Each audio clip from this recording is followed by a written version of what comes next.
വെളിപ്പാട് പുസ്തകം 13-ാം അധ്യായത്തിൻ്റെ 1 മുതൽ 3 വരെ കാണുന്ന ഒരു മൃഗത്തെ, എതിർ ക്രിസ്തുവിൻ്റെ ഒരു ഘോരവും ഭയങ്കരവുമായ മൃഗത്തോട് ചേർത്ത്, ഘോരവും ഭയങ്കരമായ മൃഗം വേറെയാണ്, ചിന്തിക്കുവാൻ കർത്താവ് നമുക്ക് കൃപ തരുന്നു. നമ്മൾ ചിന്തിച്ചു വന്നത് എതിർ ക്രിസ്തു എന്ന വിഷയമാണ്. കഴിഞ്ഞ ആഴ്ച വരെ നമ്മൾ കംപ്ലീറ്റ് ചെയ്തത് ത്രിയേക ദൈവം, പിതാവും പുത്രനും പരിശുദ്ധാത്മാവുമാകുന്ന ദൈവം, 3 പേർ, 3 വ്യക്തിത്വങ്ങൾ ഒരുമിച്ച് ചേർന്ന് പ്രപഞ്ച സൃഷ്ടി നടത്തി. പ്രപഞ്ചം ദൈവത്തിൻ്റെ വകയാണ്, ദൈവത്തിൻ്റെ ഉടമസ്ഥതയിൽ പെടുന്നതാണ്. ദൈവമല്ലാതെ വേറെ ആരുമില്ല.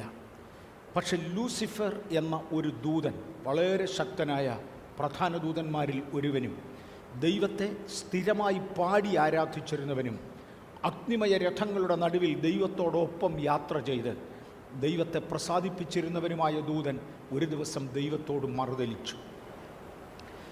ഞാൻ അത്യുന്നതനോട് സമനാകും എന്ന് അദ്ദേഹം ഹൃദയത്തിൽ പറഞ്ഞു.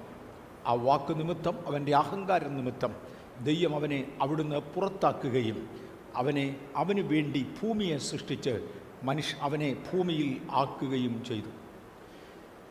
ഭൂമിയുടെ കോസ്മോസ് ദൈവം മാറ്റി, അവനെ ഭൂമിയിലേക്ക് ദൈവമാക്കുകയും ചെയ്തു. ഈ ഭൂമിയിൽ ദൈവരാജ്യം കെട്ടിപ്പടുക്കുക എന്നതായിരുന്നു അവനിൽ നിക്ഷിപ്തമായിരുന്നത്, നമ്മിലും നിക്ഷിപ്തമായിരിക്കുന്നത്. അതാണ് അങ്ങയുടെ രാജ്യം വരണമേ.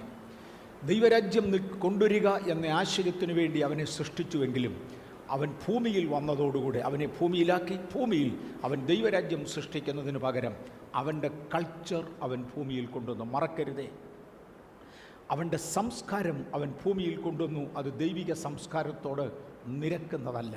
അവൻ്റെ സംസ്കാരം അവൻ ഭൂമിയിൽ കൊണ്ടുവന്നു. ദൈവത്തോട് വീണ്ടും മറുതലിക്കുമ്പോൾ അവൻ്റെ മനോഭാവം, ഞാൻ സ്വർഗത്തിൽ കയറും, അത്യുന്നതിന് പകരമായി ഞാൻ ഇരുന്ന് ഭരിക്കും, ഞാൻ സകലത്തിൻ്റെയും അധികാരിയാകും എന്ന ചിന്തയിലാണ് അവൻ എതിർത്തത്. ആകയാൽ ദൈവം അവനെ ഭൂമിയിൽ നിന്ന് മാറ്റി.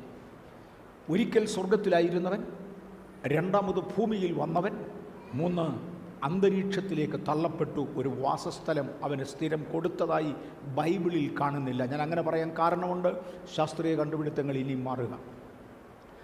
അവനൊരു വാസസ്ഥലം കൊടുത്തതെന്നോ കൊടുത്തില്ലെന്നോ ബൈബിളിൽ പറയുന്നില്ല. അവനെ ഭൂമിയിൽ നിന്ന് മാറ്റി. തുടർന്ന് ദൈവം ഭൂമിയുടെ കോസ്മോസ്, അന്തരീക്ഷസ്ഥിതി, ഭരണ ക്രമീകരണം മുതലായത് മുഴുവനും മാറ്റി. ദൂതന്മാർക്ക് വസിക്കുവാൻ കൊള്ളാത്ത, അതേസമയം താൻ സൃഷ്ടിക്കുവാൻ ഉള്ള മനുഷ്യന് കൊള്ളാവുന്ന ഒരു പുതിയ കോസ്മോസ്, ഒരു അന്തരീക്ഷമുണ്ടാക്കി. നമ്മുടെ ഈ പ്രപഞ്ചത്തിൻ്റെ വലിപ്പം 93 ബില്യൺ പ്രകാശവർഷങ്ങളാണ് ഇന്ന് കണക്ക് കൂട്ടിയിരിക്കുന്നത്. അതിനകത്ത് 100 ബില്യൺ ഗാലക്സികളെങ്കിലും ഉണ്ട്. ഒരു ഗാലക്സിയിൽ എത്ര കോടി നക്ഷത്രങ്ങളുണ്ട് എന്നറിഞ്ഞുകൂടാ. അതാണ് പ്രപഞ്ചത്തിൻ്റെ വലിപ്പം. അതിലെവിടേക്കോ അവനെ തള്ളിയിട്ട് ഭൂമിയുടെ കോസ്മോസ് ദൈവം മാറ്റുകയും അവന് അധിവാസയോഗ്യമല്ലാത്ത ഒരു കോസ്മോസിലേക്ക് ഇതിനെ കൊണ്ടുവരികയും ചെയ്തു. ഞാൻ എല്ലാ ആഴ്ചയിലും ഈ പടം ഇടുവാൻ താല്പര്യപ്പെടുന്നു. വിദ്യാർത്ഥികൾ, പഠിക്കുന്ന കുഞ്ഞുങ്ങൾ മനസ്സിലാക്കേണ്ടതിന്, ഓർത്തിരിക്കേണ്ടതിന് വേണ്ടി. ദൈവമില്ല എന്ന് വാദിച്ചുകൊണ്ടിരുന്നവനും ഇന്ന് ഭൂമിയിലെ ഒന്നാമത്തെ നമ്പർ 1 ശാസ്ത്രജ്ഞന്മാരുടെ പട്ടികയിൽ കയറിയവനുമായ മിഷിയ കാക്കു ദൈവത്തെക്കുറിച്ച് കൊടുത്തിരിക്കുന്ന പദമാണ് ഇത്. മറക്കാതെ ഇരിക്കുവാൻ. എൻ്റെ തലമുറ, കഴിഞ്ഞ തലമുറ, ശാസ്ത്രം തീരെ വളരാതിരുന്ന ആ കാലത്ത് ദൈവമില്ലെന്ന് ശാസ്ത്രം പറഞ്ഞെന്നൊക്കെ പറഞ്ഞ് നടന്നെങ്കിലും മിഷിയ കാക്കുവിൻ്റെ പദം ശ്രദ്ധിക്കാം. According to മിഷിയ Kakku, the mind of God we believe is A cosmic music. തുടർന്ന് ഞാൻ താവോട്ടത് വായിക്കുന്നില്ല, ഒത്തിരി ആവർത്തനമായി പോകും. ഈ പദം കാണാത്ത ഒരാൾ പോകരുത്. അതുകൊണ്ടാണ് ഞാൻ ഇതെടുക്കുന്നത്. വിദ്യാഭ്യാസമുള്ള തലമുറയ്ക്ക് ഇന്ന് ദൈവാസ്തിക്യത്തെ എതിർക്കുവാൻ കഴിയാത്ത ഒരു സാഹചര്യത്തിലേക്ക് മാറി. നമ്മൾ തുടർന്നു. ദൈവം കോസ്മോസ് മാറ്റി ഈ ഭൂമിയിലേക്ക് പുതിയ കോസ്മോസ് കൊണ്ടുവന്നു. ദൈവം സാത്താനെ, ലൂസിഫറിനെ തള്ളി പകരം ആദമിനെ ഇവിടെ സൃഷ്ടിച്ചു. ആദമിൻ്റെ കയ്യിൽ ഭൂമി കുറേ നാൾ ഇരുന്നു. ആദമിനെ പിശാച് വഞ്ചിച്ചു, അവനെ കീഴടക്കി. അങ്ങനെ പ്രപഞ്ചത്തിൻ്റെ അധികാരം ആദമിൻ്റെ കയ്യിൽ നിന്ന് തിരികെ ലൂസിഫർ എടുത്തു. ദൈവം ആ തലമുറയെ, അടുത്ത തലമുറകളെ അവൻ്റെ കൾച്ചറിലേക്ക് കൊണ്ടുപോയി, അവൻ്റെ സംസ്കാരത്തിലേക്ക് കൊണ്ടുപോയി. ഇന്ന് സംസ്കാരത്തിൻ്റെ മാറ്റം ഗൗരവമായി ശ്രദ്ധിച്ചോണം. അവൻ്റെ സംസ്കാരത്തിലേക്ക് കൊണ്ടുപോയി. ആ സംസ്കാരത്തിൽപ്പെട്ട സാഹചര്യത്തിൽ ദൈവത്തിൻ്റെ പുത്രന്മാർ അല്ലെങ്കിൽ ഭൂമിയുടെ കാവൽക്കാരായി ദൈവം വെച്ചിരുന്ന ദൂതന്മാർ തന്നെ മനുഷ്യ പെൺകുട്ടികളെ വിവാഹം കഴിച്ചു. ബോധിച്ചതിനെ വിവാഹം കഴിക്കാം എന്ന ചിന്തയായി. ഇന്ന് തിരിച്ച് നമ്മളെത്തി. ബോധിച്ചതിനെ വിവാഹം കഴിക്കാം എന്ന ചിന്തയായി, തോന്നിയവാസം ജീവിക്കാം എന്ന ചിന്തയായി. ആ സാഹചര്യത്തിൽ ദൈവം നോഹയുടെ ജലപ്രവാഹയുടെ അനന്തര തലമുറകളെ വഞ്ചിച്ചു. അതിനൊക്കെ കാരണങ്ങളുണ്ട്. വഞ്ചിച്ചു. ദൈവം അബ്രഹാമിനെ തിരഞ്ഞെടുത്തു. അബ്രഹാമിനോട് പറഞ്ഞു, നിൻ്റെ കയ്യിലോട്ട് ഞാൻ തരാൻ പോകുകയാണ്, നീ ഈ രാജ്യം അടക്കി ഭരിക്കണം.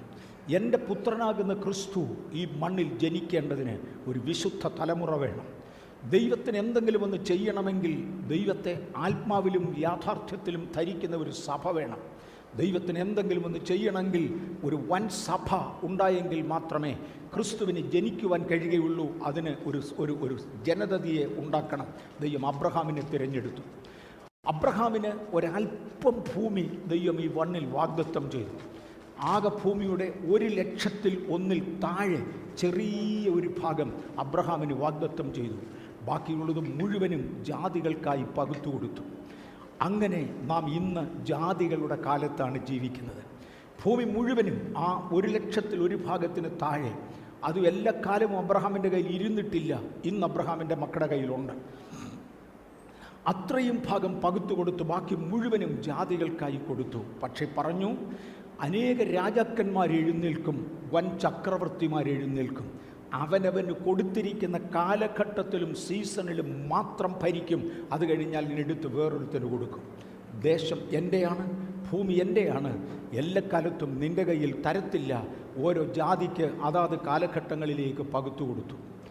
ഈ പകുത്തു കൊടുത്തതിൻ്റെ അന്ത്യത്തിൽ, കാലഘട്ടങ്ങൾ തീരുമ്പോൾ, കാലത്തിൻ്റെ അവസാനത്തിൽ, ഈ ദിവസങ്ങളിൽ നമ്മൾ അവിടേക്ക് എത്തുകയാണ്. ഘോരവും ഭയങ്കരവുമായൊരു മൃഗമെന്ന രൂപത്തിൽ ലോകജാതികൾ ഒരുമിച്ച് ഭരിക്കുവാൻ ദൈവം ഒരവസരം കൊടുക്കും.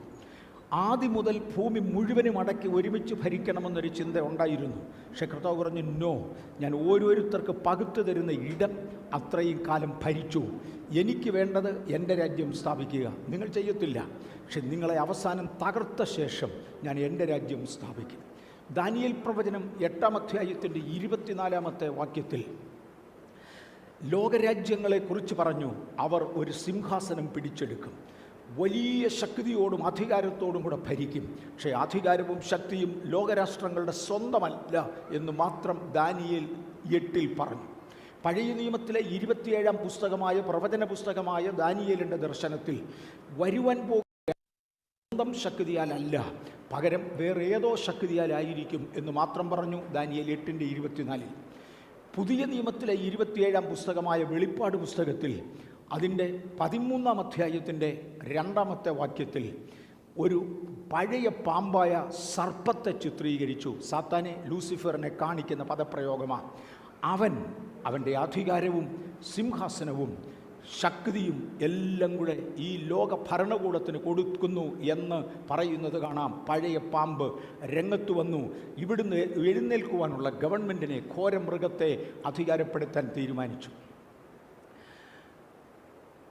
അതർ ഹാൻഡ്, ഈജിപ്റ്റ് മുതലായ മേജർ കിങ്ഡംസ് അവ മുന്നോട്ട് വരികയും അവ ഒരുമിച്ച് അവയ്ക്കുണ്ടായിരുന്ന സൽഗുണങ്ങൾ, ഓരോ ഗവൺമെൻറ്റിനും ഓരോ പ്രത്യേക പ്ലസ് പോയിൻ്റ് ഉണ്ട്. ആ പ്ലസ് പോയിൻ്റുകൾ ഒരുമിച്ച് ചേർത്ത് കൊണ്ടുവരികയും മഹാസർപ്പം അതിൻ്റെ ശക്തി ഈ ഒരുമിച്ച് ചേർന്ന രാജ്യത്വത്തിന് നൽകുകയും ചെയ്തു. ഈ രാജ്യത്വത്തെ യഥാർത്ഥത്തിൽ നിയന്ത്രിക്കുന്നത് ആ പഴയ പാമ്പായ ലൂസിഫറാണ്. സാത്താന് കൊടുത്തിരിക്കുന്ന പല പേരുകൾ നമ്മളിതിൽ കഴിഞ്ഞ ആഴ്ച ചിന്തിച്ച, ഞാൻ റിവിഷനിൽ കൂടെ പോകുന്നത്, കഴിഞ്ഞ ആഴ്ച നമ്മൾ ചിന്തിച്ചതാണ്. സാത്താന് കൊടുത്തിരിക്കുന്ന പല പേരുകൾ ബൈബിളിലുള്ളത്. പിശാച്, സാത്താൻ, അപവാദി, ഇത് അവൻ്റെ ലക്ഷണമാണ്, അവൻ്റെ സ്വഭാവമാണ്. അപവാദി, പരീക്ഷകൻ, ശത്രു, ദുഷ്ടൻ, ലോകത്തിൻ്റെ പ്രഭു, കാലത്തിൻ്റെ പ്രഭു. ആ പദം ഗൗരവമാണ്. കാലത്തിൻ്റെ പ്രഭു. ഓരോ കാലഘട്ടങ്ങളിൽ ഓരോ സംസ്കാരം രംഗത്ത് വരും. ഓരോ കാലഘട്ടങ്ങളിൽ വ്യത്യസ്തമായ ഫാഷനുകൾ രംഗത്ത് വരും.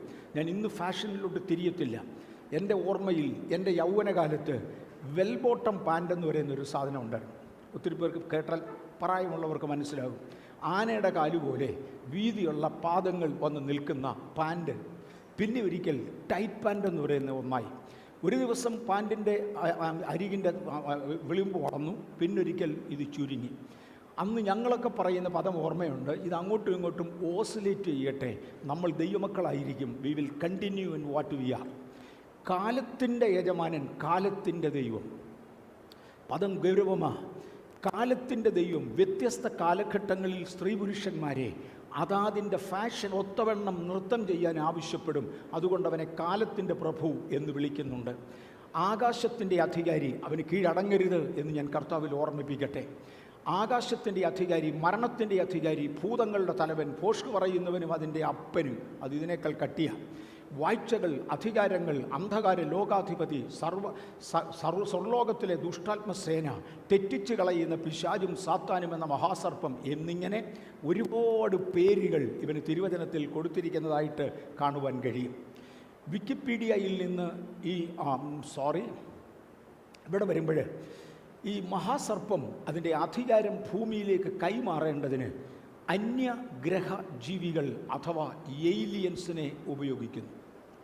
ഒരു കാലഘട്ടത്തിൽ, ഞാനിത് ഇച്ചിരി ഡീപ്പായിട്ട് ഇപ്പോൾ പോകും, ഒരു കാലഘട്ടത്തിൽ ഇതൊരു ചിന്താഗതി മാത്രമായി മനുഷ്യനിൽ വ്യാപരിച്ചു.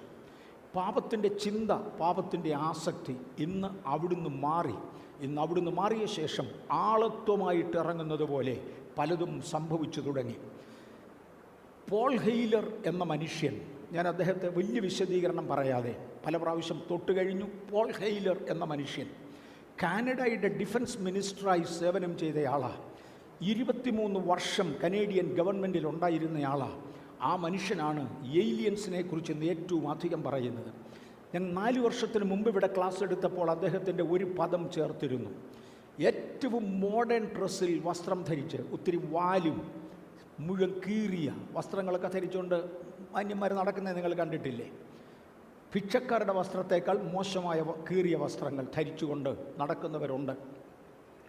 അദ്ദേഹം ഒരിക്കലൊരു പ്രസ്താവന പറഞ്ഞു, നിങ്ങൾ അടുത്ത ഡിപ്പാർട്ട്മെൻ്റൽ സ്റ്റോറിൽ ചെല്ലുമ്പോൾ ഏറ്റവും മോഡേൺ ഫാഷനിൽ വസ്ത്രധാരണം ധരിച്ച് അവിടെ വന്നു നിൽക്കുന്ന പെൺകുട്ടിയോ ആൺകുട്ടിയോ മനുഷ്യനാകണമെന്ന് നിർബന്ധമില്ല. നിങ്ങൾ അറിഞ്ഞാലും നിങ്ങളെ ആകർഷിച്ച് അവൻ്റെ കൾച്ചറിലേക്ക് കൊണ്ടുപോകുവാൻ ഏലിയൻസ്, അന്യഗ്രഹജീവികൾ വേഷം കെട്ടി വന്നതാകാം. കേവലം ആത്മീയമെന്ന ചിന്താഗതിയിൽ നിന്ന് മാറി മനുഷ്യനെ തെറ്റിക്കേണ്ടതിനും വഷളാക്കേണ്ടതിനും അവരാളത്വമായി ഇറങ്ങി വരുന്ന ഒരു കാലഘട്ടമായി. അതുകൊണ്ടാണ് ഞാൻ ഒരു ഏലിയൻ്റെ ചിത്രം മുകളിൽ കാണിച്ചത്. മുന്നോട്ട് വരട്ടെ. ഈ കാണുന്ന പടം 2 പ്രാവശ്യം ഞാൻ കാണിച്ചതാണ്.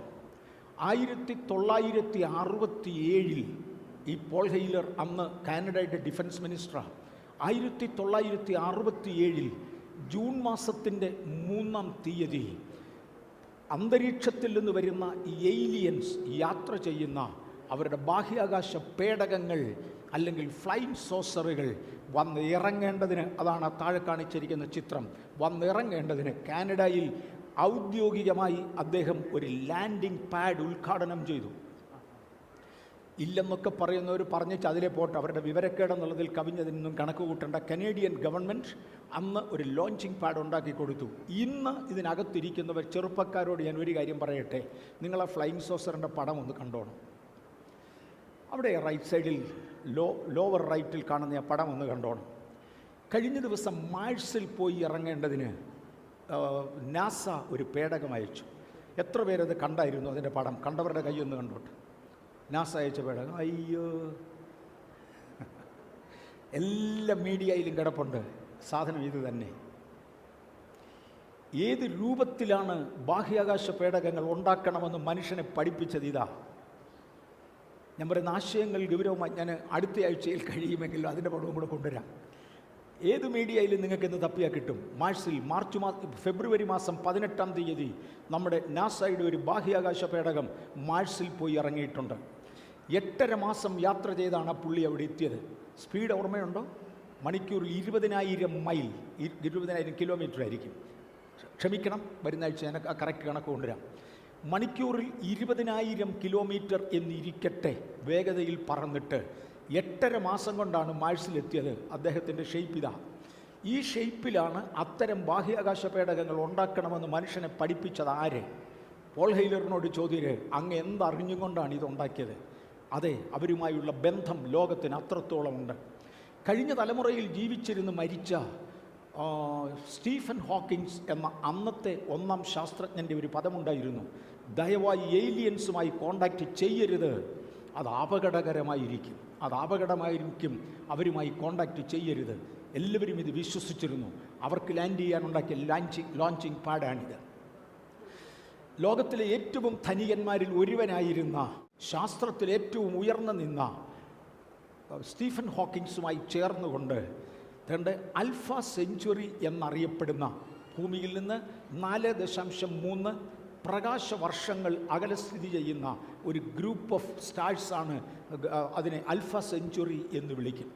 ആ ആൽഫ സെഞ്ചുറിയിൽ അന്യഗ്രഹ ജീവികൾ പാർക്കുന്നുണ്ടെന്നും, ഞാൻ മുമ്പേ ഒരു പദം പറഞ്ഞില്ല, അന്യഗ്രഹ ജീവികൾക്ക് പാർക്കാൻ വേണ്ടി എവിടെയെങ്കിലും, അല്ലെങ്കിൽ ഈ സാത്താൻ്റെ ദൂതന്മാർക്ക് പാർക്കാൻ വേണ്ടി എവിടെയെങ്കിലും ഒരു സ്ഥലം അനുവദിച്ചു കൊടുത്തതായി ബൈബിളിലില്ല എന്ന് ഞാൻ പറഞ്ഞു.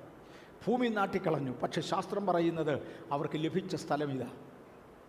ആൽഫ സെഞ്ചുറി ഭൂമിയിൽ നിന്ന് 4.3 ലൈറ്റ് ഇയേഴ്സ് പ്രകാശവർഷങ്ങൾ ദൂരെയുള്ള ഒരു ആൽഫ സെഞ്ചുറിയിൽ എവിടെയോ അവർക്ക് പാർക്കുവാൻ സ്ഥലം കൊടുത്തു എന്ന് ശാസ്ത്രലോകം ഇന്ന് അംഗീകരിക്കുന്നു. സ്റ്റീഫൻ ഹോക്കിൻസ് ഒരിക്കൽ ഇങ്ങനെ പറഞ്ഞു: ഏലിയൻസിന് അവരുടെ വാസസ്ഥലം നഷ്ടമായിരിക്കുന്നു. അവർക്കൊരു വാസസ്ഥലം ഉണ്ടായിരുന്നു. ഞാനീ പറയുന്ന ബൈബിളിൽ നിന്നല്ല, ബൈബിളിൻ്റെ തെളിവിൽ നിന്നുകൊണ്ട് പൊതുലോകത്തെ ബുദ്ധിയുള്ള, വിവരമുള്ള, അറിവുള്ള മനുഷ്യരുടെ പദങ്ങൾ, ശാസ്ത്രലോകത്തിൻ്റെ പദങ്ങളാണ്. അദ്ദേഹം പറഞ്ഞു, ഏലിയൻസ് പാർത്തിരുന്ന കോളനി അവർക്ക് എങ്ങനെയോ നഷ്ടമായി. അത് നഷ്ടമായത് കാര്യം വെളിപ്പാട് പുസ്തകത്തിൽ കിടപ്പുണ്ട്. ഒരു യുദ്ധം അത് നടന്നു എന്ന് ഞാൻ വിശ്വസിക്കുന്നു. അന്ന് അവർക്ക് ആ വാസസ്ഥലം നഷ്ടമാകും. അത് നഷ്ടമായതോടെ അവർ ഭൂമിയെ ടാർഗറ്റ് ചെയ്തുകൊണ്ട് വരികയാണ്. പക്ഷേ അവരെ കോണ്ടാക്റ്റ് ചെയ്യരുത്. ഇതായിരുന്നു സ്റ്റീഫൻ ഹോക്കിൻസ് പറഞ്ഞത്. അവിടെയുള്ള ആ ശക്തികളെ കണ്ടുപിടിക്കേണ്ടതിന് ഇവർ ഇരുവരും ചേർത്ത് പണവും സയൻസും അറിവും ഒരുമിച്ച് ചേർത്ത് അവർ ഒരു സെർച്ച് നടത്തി. ഇക്കാണുന്ന ഒരു അറേഞ്ച്മെൻറ്റ് നിങ്ങൾക്ക് കാണാം. ആൽഫ സെഞ്ചുറി വരെയുള്ള ദൂരമാണ് ഇപ്പുറത്ത് കൊടുത്തിരിക്കുന്ന കിലോമീറ്ററിൽ. എനിക്ക് വായിക്കാനൊന്നും അറിയാൻ വയ്യ. 4.3 ലൈറ്റ് ഇയേഴ്സ് എന്ന് പറഞ്ഞു വിടാമെന്നുള്ളതല്ലാതെ വായിക്കാൻ എനിക്കും അറിയത്തില്ല, നിങ്ങൾക്ക് ആർക്കും അറിയത്തില്ല. ആരും അത്ര എളുപ്പമല്ല അത് വായിച്ചു തീർക്കുന്നത്. അത്രയും വലിയൊരു ഫിഗറാണ്. അവിടെ ഇവർ താമസം ഉണ്ടെന്നും അവരെ കണ്ടുപിടിക്കണമെന്നുള്ള ചിന്തയിലാണ് അവർ സെർച്ച് തുടങ്ങിയത്. അവർ രണ്ടുപേരും കൂടെ ചേർന്ന് ഭൂമിയിൽ ഉണ്ടാക്കിയിരിക്കുന്ന അറേഞ്ച്മെൻറ്റ്സാണ് ആ കാണുന്നത്. ആൽഫ സെഞ്ചുറിയുടെ ഒരു ഭാഗമാണ് Proxima Centauri. Proxima Centauri Alpha സെഞ്ചുറിയുടെ ഒരു ഭാഗമാണ്. ഈ ചെക്കപ്പിൻ്റെ അകത്ത് അവർ പ്രോക്സിമ സെഞ്ചുറിയിലാണ് പാർക്കുന്നത് എന്ന് വ്യക്തമായി കണ്ടുപിടിച്ചു. പ്രോക്സിമ സെഞ്ചുറിയിൽ നിന്ന് പാർട്ട് ഓഫ് ആൽഫ സെഞ്ചുറിയാണിത്. റേഡിയോ വേവ്സ് BCL1 എന്ന് ലോകശാസ്ത്രജ്ഞന്മാർ പേര് കൊടുത്തിരിക്കുന്ന 982.002 മെഗാ സൈക്കിൾ ഉള്ളതായ റേഡിയോ തരംഗങ്ങൾ ഭൂമിയിലേക്ക് കൂടെ വന്നുകൊണ്ടിരിക്കുന്നു എന്നും അവിടെയാണ് ഏലിയൻസ് ഒരു കൂട്ടം അധിവസിക്കുന്നത് എന്നും, അവിടെ മാത്രമേ ഉള്ളെന്നൊന്നും ഞാൻ പറഞ്ഞില്ല. ഇന്ന് വരെയുള്ള ഭൂമിയിലെ ശാസ്ത്രത്തിൻ്റെ കണ്ടുപിടുത്തത്തിൽ അവിടെയാണ് അവർ വസിക്കുന്നതെന്നും കണ്ടുപിടിച്ചു. അനേക തെളിവുകളുണ്ട്. ഇവിടം വരെ നമ്മൾ കഴിഞ്ഞ ആഴ്ചയിൽ ചിന്തിച്ചതാണ്. റീസെൻറ്റ് ഡെവലപ്മെൻറ്റിൽ ചിലതും കൂടെ നമ്മൾ കഴിഞ്ഞ ആഴ്ചയിൽ ചിന്തിച്ചിരുന്നു. ബ്രൈറ്റ് ബ്ലൂ UFOs എന്ന് ചുമ്മാതെ വെബ്സൈറ്റിൽ സെർച്ച് ചെയ്താൽ, ഗൂഗിളിൽ കയറി ബ്രൈറ്റ് ബ്ലൂ UFO എന്ന് മാത്രം ഇട്ടുകൊടുത്താൽ ഹവായി ദ്വീപിൻ്റെ അടുക്കൽ കഴിഞ്ഞ ദിവസങ്ങളിൽ അത് വരികയും, ഒരു വേർഷനിൽ പറയുന്നു അത് കടലിലേക്ക് ക്രാഷ് ചെയ്ത് വീഴുന്നത് ആളുകൾ കണ്ടുവെന്ന്, വേറൊരു വർഷം പറയുന്നു കടലിലേക്ക് ഇറങ്ങുന്നത് കണ്ടുവെന്ന്. അതാണ് കൂടുതൽ സാധ്യത. ക്രാഷ് ചെയ്തതാകാൻ വഴിയില്ല, കടലിൻ്റെ അടിയിൽ ഇവർക്കൊരു ആസ്ഥാന കേന്ദ്രമുണ്ട് എന്ന് കാലങ്ങളായി ആളുകൾ പറയുന്നുണ്ട്. Many scientist believe that aliens use to come. കഴിഞ്ഞ ആഴ്ച ഞാൻ ആദ്യത്തെ സെൻറ്റൻസ് എടുത്തു, രണ്ടാമത്തെ സെൻറ്റൻസ് എടുത്തില്ല. മെനി സയൻറ്റിസ്റ്റ്, അനേക ശാസ്ത്രജ്ഞന്മാർ വിശ്വസിക്കുന്നത് പണ്ട് ഏലിയൻസ് ഭൂമിയിൽ വന്നുകൊണ്ടിരുന്നു, പക്ഷെ ഇടക്കാലത്ത് നിന്നുപോയി, അവർ വീണ്ടും വരുന്നു. ഈ ആശയം ബിബിളിക്കലി ഒത്തിരിയും കൂടെ സബ്സ്റ്റാൻഷിയേറ്റ് ചെയ്യാം, ഞാൻ അംഗീകരിക്കുന്ന സ്റ്റേറ്റ്മെൻറ്റാണ്. അതുകൊണ്ട് സമുദ്രത്തിലേക്ക് ക്രാഷ് എന്നതിലുപരി സമുദ്രത്തിലേക്ക് ഇറങ്ങുന്നത് കണ്ടു എന്ന പ്രസ്താവനയായിരിക്കും കറക്റ്റ്. ഏലിയൻ അബ്ഡക്ഷൻ ഉണ്ടെന്നും ഇല്ലെന്നും ഞാനായിട്ട് പറയുന്നില്ല, നിങ്ങൾ ശ്രദ്ധിച്ചു. റീസെൻറ്റ് ഡെവലപ്മെൻറ്റിൽ അടുത്ത ഭാഗം, Israeli space security chief mister Haim Eshed confirms about a galactic federation. ഇതര നക്ഷത്രമണ്ഡലങ്ങളിലുള്ള വീണുപോയ ദൂതന്മാരുടെ അഥവാ ഏലിയൻസ് എന്ന് ശാസ്ത്രം വിളിക്കുന്ന, സാത്താൻ എന്ന് നമ്മൾ വിളിക്കുന്ന പഴയ പാമ്പ്, സാത്താന്, അപവാദി, അനുസരണം കെട്ടവന്, ഒരുപാട് പേരുകൾ നമ്മൾ കണ്ടു. ഈ പുള്ളി അവർക്ക് ഒരു സംഘടനയുണ്ടെന്നും they have a galactic federation, അവരൊരു ഫെഡറേഷനായി വരുന്നുവെന്നും ഇസ്രായേലി ശാസ്ത്രലോകത്തിൻ്റെ പ്രമാണി വിളിച്ചു പറയുന്നത് ദയവായി ശ്രദ്ധിച്ചാലും ഇത് വെളിപ്പാട് പുസ്തകവുമായി യോജിക്കുന്നു.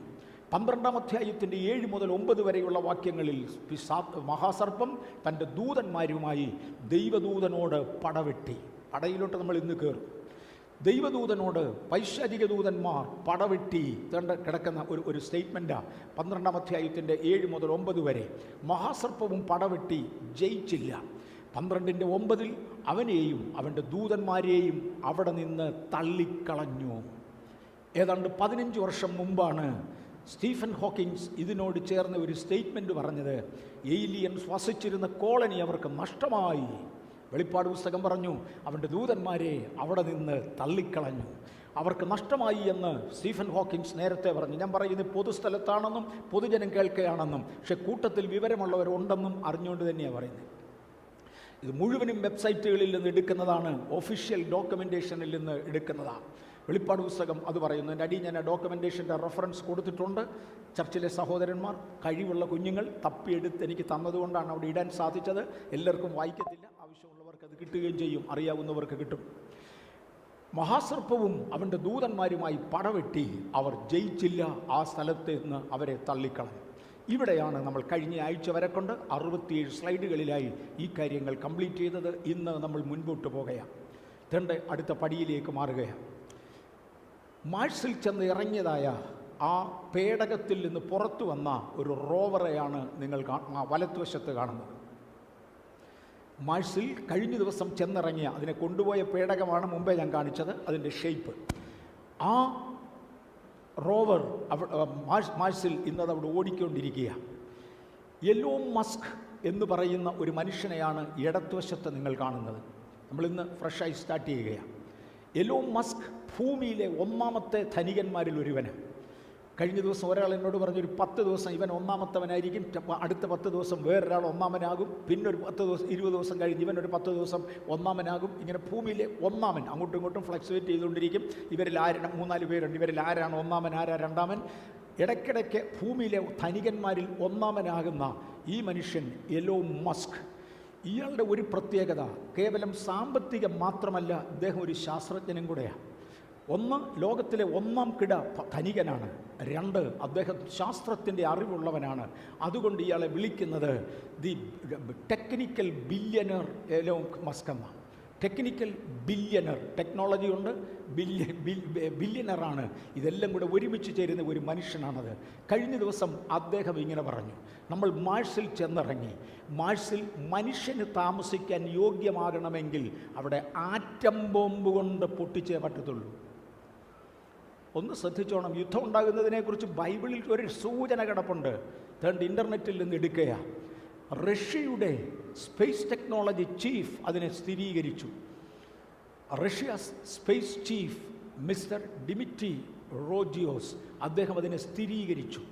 അദ്ദേഹം സ്ഥിരീകരിച്ചുകൊണ്ട് പറഞ്ഞു, ഈ എലോൺ മസ്ക് ആറ്റം ബോംബ് മാഴ്സിൽ കൊണ്ടുപോകണം എന്ന് പറഞ്ഞത് കേവലം അവിടെ യുദ്ധം ചെയ്യാനൊന്നും അല്ല, അത് അയാളുടെ ധാരണയാണ്. അവിടെ യുദ്ധം ചെയ്യാനൊന്നും അല്ല, അവിടെ ഇത് ശേഖരിച്ച് തിരിച്ച് റഷ്യയിലോട്ട് അയക്കാൻ, അല്ലെങ്കിൽ ഭൂമിയിലേക്ക് അയച്ച് യുദ്ധത്തിൽ നേടാനാണ്. അതുകൊണ്ട് അവനെ അങ്ങനെ വിടരുത് എന്ന് പറയുന്നുണ്ട്. ഈ പറയുന്ന ആശയങ്ങൾ കിട്ടുന്നവർക്കായി സ്തോത്രം. നമ്മൾ എവിടെ വന്ന് നിൽക്കുന്നു, നമ്മുടെ സാഹചര്യം എന്ത്, നമ്മൾ എത്തറ്റമായി എന്നാണ് ഞാൻ വേദപുസ്തകവും ശാസ്ത്രവും ഇന്നത്തെ ചരിത്രവും കൂടെ ഒരുമിച്ച് വെച്ചുകൊണ്ട് ചിന്തിക്കുന്നത്. എലോൺ മസ്ക് പറയുന്നത് അവിടെ ഒരു യുദ്ധം നടക്കാതെ ഒക്കത്തില്ല. അതെ, ബാഹ്യാകാശത്തിൽ യുദ്ധം നടന്നേ മതിയാകെയുള്ളൂ. നക്ഷത്രങ്ങളിൽ 1/3 വാലുകൊണ്ട് മഹാസർപ്പം താഴേക്ക് തള്ളിയിട്ടു എന്നുള്ള വേദപുസ്തക പ്രവചനം അക്ഷരം പ്രതി നിറവേറിയേ മതിയാകെയുള്ളൂ. ഇവിടെ മുന്നോട്ട് ഞാൻ പോകട്ടെ. We are starting from now. കഴിഞ്ഞ ആഴ്ചത്തിനപ്പുറത്തായിട്ട് ഗാലക്റ്റിക് ഫെഡറേഷനെ കുറിച്ചുള്ള പലരുടെ ആശയങ്ങൾ കാണാം. ഇതിനകത്ത് എക്സ്ട്രാ ടെറസ്ട്രിയൽ സിവിലൈസേഷൻ, ഭൂമിയിൽ ദൈവമാക്കിയതല്ലാത്ത മറ്റ് ഒരു സിവിലൈസേഷൻ ഉണ്ട് എന്ന് ശാസ്ത്രലോകം മൊത്തം അംഗീകരിച്ചു കഴിഞ്ഞു. നമുക്ക് കണ്ടാലറിഞ്ഞുകൂടെ? ഇന്നലെ കണ്ട മോനെ ഇന്ന് കണ്ട തിരിച്ചറിയത്തില്ലല്ലോ. മാസ്ക് കെട്ടിയത് കൊണ്ടല്ല, ആകെ മുഖം വികൃതമായതുകൊണ്ട്. ഇന്നലെ കണ്ട മോളെ ഇന്ന് കണ്ട തിരിച്ചറിയത്തില്ലല്ലോ, ആകെ വികൃതമായതുകൊണ്ട്. എവിടെ കിട്ടി ഈ സിവിലൈസേഷൻ എക്സ്ട്രാ ടെലസ്റ്റിയൽ? ഇത് ഭൂമിയിലേക്ക് പരത്തുവാൻ അവൻ്റെ സാങ്കേതിക വിദ്യ, അവൻ്റെ കൾച്ചർ ഈ ഭൂമിയിലേക്ക് പരത്തുവാൻ അവൻ എന്തു ചെയ്തു? ഒന്ന്, പോൾ ഹെയ്ലറുടെ അഭിപ്രായത്തിൽ അവൻ്റെ ഏജൻസി അൾട്ടിമേറ്റ്ലി, പണ്ടിത് മനസ്സിലൊരു ധാരണയായി വരുമായിരുന്നു, ഇങ്ങനെ ചെയ്താൽ എന്താ, ഇങ്ങനെ ചെയ്താൽ എന്താന്ന്. പിന്നത്തേതിൽ അവൻ്റെ ഏജൻസിനെ, അവൻ്റെ ആളിനെ മനുഷ്യവേഷത്തിൽ ഭൂമിയിലേക്ക് അയച്ചു. അതാണ് പോൾ ഹെയ്ലർ പറയുന്നത്. എം എ വർഗീസ് പറയുന്നതല്ല, ബേഥേൽ പറയുന്നതല്ല. ഞങ്ങൾക്ക് ഇതിനെക്കുറിച്ച് അറിവില്ല. പോൾ ഹെയ്ലർ പറയുന്നത്, എടാ ഞാനത് സമ്മതിക്കുന്നില്ല. നിങ്ങൾ സമ്മതിച്ചോന്ന് ആരന്വേഷിക്കുന്നു? കാര്യം പോൾ ഹെയ്ലർ ആരാ, നിങ്ങളാരാ? തമ്മിലുള്ള വ്യത്യാസം അറിയാവുന്നത് കൊണ്ട് ഞങ്ങൾ പോൾ ഹെയ്ലറിനെ അംഗീകരിക്കാതെ നിവൃത്തിയില്ല. പോൾ ഹെയ്ലർ ആ ആശയം പറയുന്നു. 2, അന്തരീക്ഷത്തിലേക്ക് അപ്ഡേറ്റ് ചെയ്യപ്പെട്ട, കഴിഞ്ഞ ആഴ്ച ഞാൻ പറഞ്ഞായിരുന്നു, അബ്ഡക്ഷനെ കുറിച്ച് ആർക്കെങ്കിലും സംശയം ഉണ്ടെങ്കിൽ വെബ്സൈറ്റുകളിൽ ഞാൻ പറഞ്ഞു കയറി തപ്പ്, ചുമ്മാതെ കണ്ണും അടച്ച് വർത്തമാനം പറയാതെ ഒന്ന് അറിവുള്ളവരോട് ചോദിച്ച് നമുക്ക് പഠിക്കാം.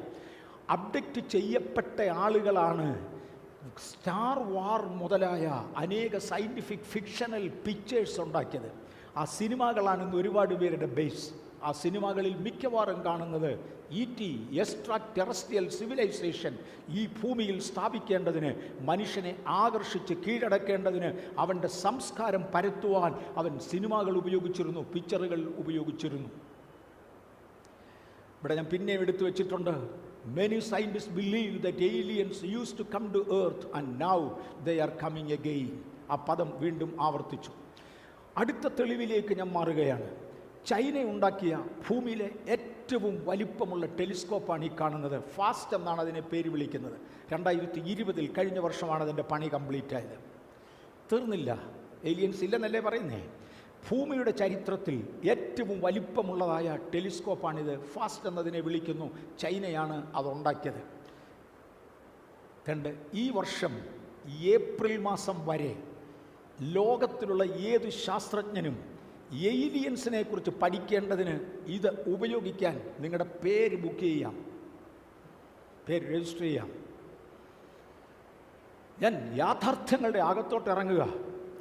ഇത് പറയുന്നത് this will be open for global scientists with effect from August 2021 for ET studies. ഏലിയൻസിനെ കുറിച്ചും എക്സ്ട്രാ ടെലസ്റ്റിയൽ സിവിലൈസേഷനെയും ലൈഫിനെയും കുറിച്ചും പഠിക്കുവാൻ ലോകശാസ്ത്രജ്ഞന്മാർക്ക് അവസരം കൊടുക്കുവാൻ ചൈന ഫാസ്റ്റ് തുറന്നു വെച്ചു. ചെറിയ അക്ഷരത്തിൽ അവിടെ എഴുതിയിരിക്കുന്ന പലതുമുണ്ട്. അതിനകത്ത് ഈ ഏപ്രിൽ മാസം വരെ ശാസ്ത്രജ്ഞന്മാർക്ക് പേര് രജിസ്റ്റർ ചെയ്യാം. ആ രജിസ്ട്രേഷൻ അനുസരിച്ച് ഓഗസ്റ്റ് മാസം മുതൽ അവർക്ക് വേണ്ടി തുറന്നു കൊടുക്കും കാര്യങ്ങൾ പഠിക്കേണ്ടതിന്. ഏലിയൻസ് ഇല്ലെന്ന് ഏതെങ്കിലും ഒരുത്തൻ പറഞ്ഞാൽ പോയി ലോകം എന്നാന്ന് കാണാൻ പറഞ്ഞാൽ മതി, അവിടെ കൊണ്ട് നിർത്താം. അത്തറ്റം വരെ നാം വളർന്നു കഴിഞ്ഞു. Extra terrestrial life, also called alien life, 4 വർഷത്തിന് മുമ്പിട്ടേ അതേ ക്ലിപ്പാണിത്. Range from microorganism to a civilisation. They are far advanced that human life. അത് മൈക്രോ ഓർഗാനിസം, കണ്ണുകൊണ്ട് കാണാൻ വയ്യാത്ത നിസാര വസ്തുക്കൾ മുതൽ തുടങ്ങും. കൊറോണ അതിൻ്റെ ഭാഗമാണ്, കൊറോണയുടെ വൈറസ് അതിൻ്റെ ഭാഗമാണ്. കണ്ണുകൊണ്ട് കാണാൻ വയ്യാത്ത മൈക്രോ സംഭവങ്ങൾ മുതൽ സിവിലൈസേഷൻ വരെ ഇതിൻ്റെ ഭാഗങ്ങളായി വരുന്നുണ്ട്. NASA and US government is spending millions of dollars to identify extraterrestrial life. അങ്ങനെയൊന്നും ഇല്ലെങ്കിൽ അത് കണ്ടുപിടിക്കേണ്ടതിന് വേണ്ടി millions of dollars അമേരിക്ക മുടക്കണമെന്നുണ്ടെങ്കിൽ, നാസ മുടക്കണമെന്നുണ്ടെങ്കിൽ തമാശ. അതില്ലാത്തത് കൊണ്ടാണോ ഇത് ചെയ്യുന്നത്? നമുക്ക് മുന്നോട്ട് പോകാം. എക്സ്ട്രാ ടെറസ്ട്രിയൽ ലൈഫിനെ കുറിച്ച് ശാസ്ത്രജ്ഞന്മാർക്കും ആസ്ട്രോഫിസിക്സിനും പറയുവാനുള്ളത് വി ആർ നോട്ട് എലോൺ. ഇതൊരു പുസ്തകമാണ് in itself. We are not alone. നാം ഒറ്റയല്ല, ഭൂമിയിൽ മാത്രമല്ല ജീവനുള്ളത്, മറ്റവിടെയും ഇവിടെയും ഉണ്ട്. നമുക്ക് താതാത്മ്യപ്പെടുവാൻ കഴിയും എന്ന് അവർ വാദിക്കുന്നു. ഞാൻ മുമ്പേ ഇട്ട ചിത്രം ഒരു പ്രാവശ്യം കൂടെ ഇട്ടതാണ്. ഭൂമിയിലെ ഏലിയൻസിന് ലാൻഡ് ചെയ്യുവാനുള്ള ആദ്യത്തെ ലോഞ്ചിങ് പാഡ് പരസ്യപ്പെടുത്തിയത്. അമേരിക്കയിലെ ഏരിയ 51 ഈസ് ഡിഫറൻറ്റ്. അത് പരസ്യപ്പെടുത്തിയതല്ല, ഇത് പരസ്യപ്പെടുത്തിയ ഒന്നാമത്തെ ലോഞ്ചിങ് പാഡാണ് നമ്മളിവിടെ കണ്ടത്. ഇന്ന് വരെ ലഭിച്ചിട്ടുള്ള വ്യത്യസ്ത UFOകളുടെ മോഡലുകൾ 1, 2, 10, 100, 1000 തെണ്ടി കാണുന്നത് പോലെ കിടക്കുന്നുണ്ട്. അതിൻ്റെ സബ് വിഭാഗങ്ങൾ പലതുണ്ട്. 1000 എന്ന് പറഞ്ഞത് ക്ഷമിക്കണം, ഒത്തിരിയുണ്ട്. That's all. ഒരുപാട് എണ്ണമുണ്ട്. അത് പല ഷേപ്പുകളിൽ വരുന്നതുണ്ട്. ഈ കാണുന്നത് ലോകത്തിലെ ഒന്നാം കിട ശാസ്ത്രജ്ഞന്മാരാണ്. ഒന്നാം കിട ശാസ്ത്രജ്ഞന്മാർ, നാസയുടെ ചീഫ് സയൻറ്റിസ്റ്റ്, നാസയുടെ അസോസിയേറ്റ് സയൻറ്റിസ്റ്റ് മുതലായി ലോകത്തിലെ ഒന്നാം കിട ശാസ്ത്രജ്ഞന്മാരാണ്. ഇവരെല്ലാം ഏലിയൻ ലൈഫിനെ വിശ്വസിക്കുന്നു. വീണുപോയ ദൂതന്മാർ വ്യക്തിപരമായി ആളത്വമായും മനുഷ്യനെ ഉപദ്രവിക്കേണ്ടതിന് ഇറങ്ങി വരുമെന്ന് ചരിത്രം വിശ്വസിക്കുന്നു. ഇതിൻ്റെ പുറകിലാണ് ആറ്റം ബോംബ് മാഴ്സിൽ അയക്കണം എന്നൊക്കെ പറയുന്നത്. ഞാനങ്ങ് മുന്നോട്ട് മാറട്ടെ. ഏലിയൻസിനെ കുറിച്ച് കിട്ടിയിരിക്കുന്ന രൂപങ്ങൾ, നമുക്ക് വ്യക്തമായ രൂപങ്ങളൊന്നും കിട്ടിയിട്ടില്ല. ആളുകളുടെ വിശദീകരണത്തിൽ നിന്നും പറഞ്ഞു കേൾക്കുന്നതാണ്. ഓഫ് കോഴ്സ് ഇതിന് ഇത്ര നീളമുണ്ട്, ഇത്ര വണ്ണമുണ്ട്, ഇത്രയും വരെ ഇത് മനുഷ്യവേഷം എടുത്താൽ ഇത്തറ്റം വരെ വലിപ്പത്തിലാണ് ഇതിനെ കാണുന്നത് എന്നിത്യാദി ഒരുപാട് വിവരങ്ങളുണ്ട്. പ്രധാനമായും ഈ 4 ഗ്രൂപ്പുകളിലാണ് അവയെ കണ്ടുവരുന്നത്. ഒന്നാമത്തേതിനെ റെപ്റ്റേലിയൻ എന്ന് വിളിക്കും. ഞാൻ അതിനെക്കുറിച്ച് മാത്രമേ തൊടത്തുള്ളൂ. തൊട്ടേക്കാം. റെപ്റ്റേലിയൻസ് എന്നാണ് ഒന്നാമത്തെ ഗ്രൂപ്പിനെ കുറിച്ച് പറയുന്നത്. ഏദനിൽ വന്നിരുന്നത് ഈ പുള്ളിയാണെന്ന് പറയുന്നു. കാരണം തവളയുടെ മുഖവും പാമ്പിൻ്റെ രൂപവും ഒക്കെയാണ് ഇതിൻ്റെ പ്രധാന രൂപം. ശരീരത്ത് ചെതുമ്പലുള്ളതാണ്. ഇത് ഉരസുകൊണ്ട് ഗമിക്കുന്നതല്ല, കാലുകൊണ്ട് നടക്കുന്നതാണ്. അത് സർപ്പത്തിൽ പ്രവേശിച്ചതിനെ തുടർന്നാണ് ദൈവം സർപ്പത്തോട് പറഞ്ഞത്, ഇനി നിൻ്റെ കയ്യും കാലും വേണ്ട, നീ ഉരസുകൊണ്ട് ഗമിച്ചോളാൻ. ഇവനെയാണ് ഒന്നാം ഗ്രൂപ്പ്. രണ്ടാമത്തേതിനെ നോർഡിക് എന്ന് വിളിക്കും. കഴിഞ്ഞ പ്രാവശ്യം ഞാൻ എവിടെയായിരുന്നു?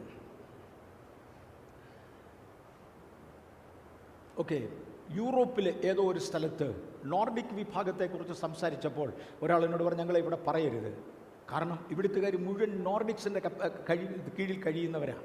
അവിടെ എങ്ങോട്ട് തിരിഞ്ഞാലും നോർഡിക്സ് വിഭാഗത്തെക്കുറിച്ച് കാണാൻ കഴിയും. നോർഡിക്സ് ആണ് അതിൻ്റെ ആ ലാൻഡിൻ്റെ ഭരണം.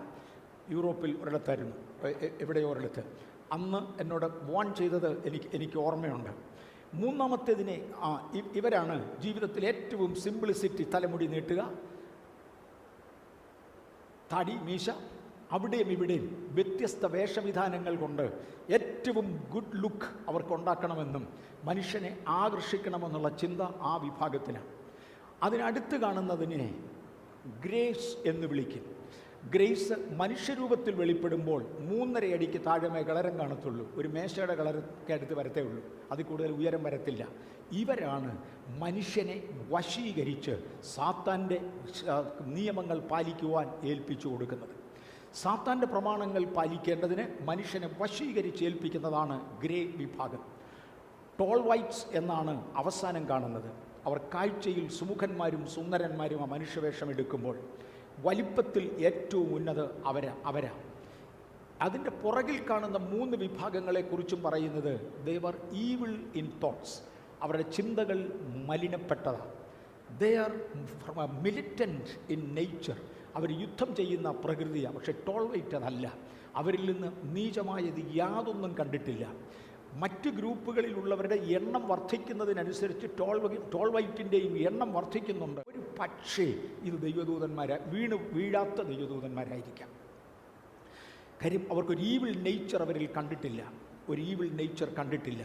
മറ്റവരുടെ എണ്ണം വർദ്ധിക്കുന്നതിനനുസരിച്ച് ഇവരുടെ എണ്ണവും വർദ്ധിക്കും. കാര്യം അല്ലെങ്കിൽ നിന്നെ ബലമായി പിടിച്ച് അവൻ്റെ ശാപത്തിൽ കൊണ്ടുപോയേനെ. അത് വരാതിരിക്കേണ്ടതിന് നമ്മെ സംരക്ഷിക്കുവാൻ നമുക്ക് വേണ്ടി ദൈവം അയക്കുന്ന ദൂതന്മാർ ആയെന്ന് വരാം ആണെന്നല്ല ഞാൻ പറഞ്ഞത്. എൻ്റെ ഒരു സംശയം അങ്ങനെ കിടപ്പുണ്ട്. ഇതാണ് ജെയിംസ് കാർമൺ അനേക ചിത്രങ്ങൾ ഏലിയൻ ലൈഫിനെക്കുറിച്ചും ഗാലക്റ്റിക് ലൈഫിനെക്കുറിച്ചും അന്യഗ്രഹ ജീവികളെക്കുറിച്ചും സ്റ്റാർ വാറുകളെക്കുറിച്ചും ശാസ്ത്രീയ ഭാഷയിൽ നിന്നുകൊണ്ട് വിശദീകരിക്കുന്ന സിനിമകളുടെ ബഹുഭൂരിപക്ഷം ഉണ്ടാക്കിയ മനുഷ്യനാണ് ഇദ്ദേഹം. സിനിമകളുടെ ബഹുഭൂരിപക്ഷം ഉണ്ടാക്കിയതാണ്. അതെല്ലാം ഭയങ്കര ഹിറ്റാ. കാര്യം അതൊന്ന് അറിയാൻ മനുഷ്യനൊരു താല്പര്യമുണ്ട്. അതുണ്ടാക്കിയ മനുഷ്യനാണ്. അയാൾ സാത്താനെ ആരാധിക്കുന്നവനാണ്. അയാൾ തന്നെ ഏലിയൻസിനോടൊപ്പം അബ്ഡക്റ്റഡ് ആയിരുന്നുവെന്നും വർഷങ്ങൾ അദ്ദേഹം ഗാലക്സികളിൽ താമസിച്ചിരുന്നുവെന്നും അവരോടുകൂടെ താമസിച്ചിരുന്നുവെന്നും അദ്ദേഹം തന്നെ പറയുന്നുണ്ട്. അദ്ദേഹം ഉണ്ടാക്കിയ മൂവികളിൽ മനുഷ്യൻ്റെ മാനസിക നില തെറ്റിക്കുന്ന പലതും ഉണ്ടായിരുന്നു. പക്ഷേ മനുഷ്യനെ അങ്ങേയറ്റം സ്വാധീനിച്ചത്, ഒരുപാട് ചെറുപ്പക്കാർ പിള്ളേരെ സ്വാധീനിക്കുന്നത് സിനിമാ നടന്മാരാ, സിനിമ ലോകമാണ്. അദ്ദേഹമാണ് അതിൻ്റെ ഒന്നാമത്തെ ജനീതാവ്. ഇവിടെ ഞാൻ ഓടിച്ചു പോകേയുള്ളൂ. സ്റ്റീഫൻ ഹോക്കിങ്സ് കഴിഞ്ഞ തലമുറയിൽ ജീവിച്ചിരുന്ന് മരിച്ചുപോയ ഒരു അപ്പച്ചനാണ്. ഏറ്റവും വലിയ ശാസ്ത്രജ്ഞനായിരുന്നു. അദ്ദേഹത്തിൻ്റെ ഒരു പദം ഞാൻ അണ്ടർലൈൻ ചെയ്തിട്ടുണ്ട്. ഗാലക്റ്റിക് സിവിലൈസേഷനിൽ അദ്ദേഹം വിശ്വസിച്ചിരുന്നു. He say that exist. Galactic civilisation, ഈ ഭൂമിയിൽ ദൈവം സൃഷ്ടിച്ചതല്ലാത്ത മറ്റൊരു സംസ്കാരം. കുഞ്ഞുങ്ങളെ വസ്ത്രം ചൊവ്വെ ധരിക്കണേ, മുടി ചൊവ്വെ ചെയ്യണേ, വെട്ടണേ, ചൊവ്വെ നടക്കണേ എന്നൊക്കെ പറയാനുള്ള കാരണം, എൻ്റെ ദൈവമേ കഴിയുമെങ്കിൽ ഒരുത്തനെങ്കിലും ഈ അന്യശക്തിയുടെ അധീനതയിൽ നിന്ന് മാറട്ടെ എന്ന് മാത്രം കരുതിയതുകൊണ്ടാണ്. ഇന്ന് ഭൂമിയിൽ ജീവിച്ചിരിക്കുന്ന ഏറ്റവും ഉന്നതനായ ശാസ്ത്രജ്ഞന്മാരിൽ ഒരുവനാണ് മിഷിയ കാക്കു. അദ്ദേഹവും പറയുന്നത് എക്സ്ട്രാ ടെലസ്റ്റിയൽ ലൈഫ് എക്സിസ്റ്റ്, അങ്ങനെ ഒന്നുണ്ട്, നമ്മളതിൻ്റെ ഭാഗമാകേണ്ടതിനല്ല. വി ഹാവ് നോ അവർ അദ്ദേഹത്തിൻ്റെ ഒരു വാചകമുണ്ട്, ഈ ഏലിയൻസ് പറയുന്നത് നമ്മുടെ കോട്ടയാടിനകത്ത് കണ്ടേക്കാം, ഏലിയൻസ് എന്ന് പറയുന്നത് നമ്മുടെ വീടിനകത്ത് കണ്ടേക്കാം, നമ്മുടെ മുറ്റത്ത് കണ്ടേക്കാം. അവരെ കണ്ടുപിടിക്കുവാനുള്ള ഒരു ടെക്നോളജിയും നമുക്കില്ലാത്തത് കൊണ്ട് നമുക്കവരെ കാണാൻ കഴിയുന്നില്ല. അവരുടെ ടെക്നോളജി നമ്മേക്കാൾ ഏറ്റവും ഉന്നതമാണ്. ഞാനങ്ങ് മാറുക. കർത്താവായ യേശു ഇങ്ങനെ പറഞ്ഞു, നോഹയുടെ കാലത്ത് നടന്നതുപോലെ മനുഷ്യപുത്രൻ്റെ കാലത്തും സംഭവിക്കും. നോഹയുടെ കാലത്ത് ഈ ശക്തികൾ മനുഷ്യവേഷത്തിൽ ഇറങ്ങി വരികയും മനുഷ്യ സ്ത്രീകളെ വിവാഹം കഴിക്കുകയും ബോധിച്ചതിനെ വിവാഹം കഴിക്കാം എന്നൊരാശയം ലോകത്തിന് കൊടുക്കുകയും ചെയ്തു. യേശുവിൻ്റെ പദം മറക്കരുത്. നോഹയുടെ കാലത്ത് സംഭവിച്ചതുപോലെ മനുഷ്യപുത്രൻ്റെ നാളിലും സംഭവിക്കും.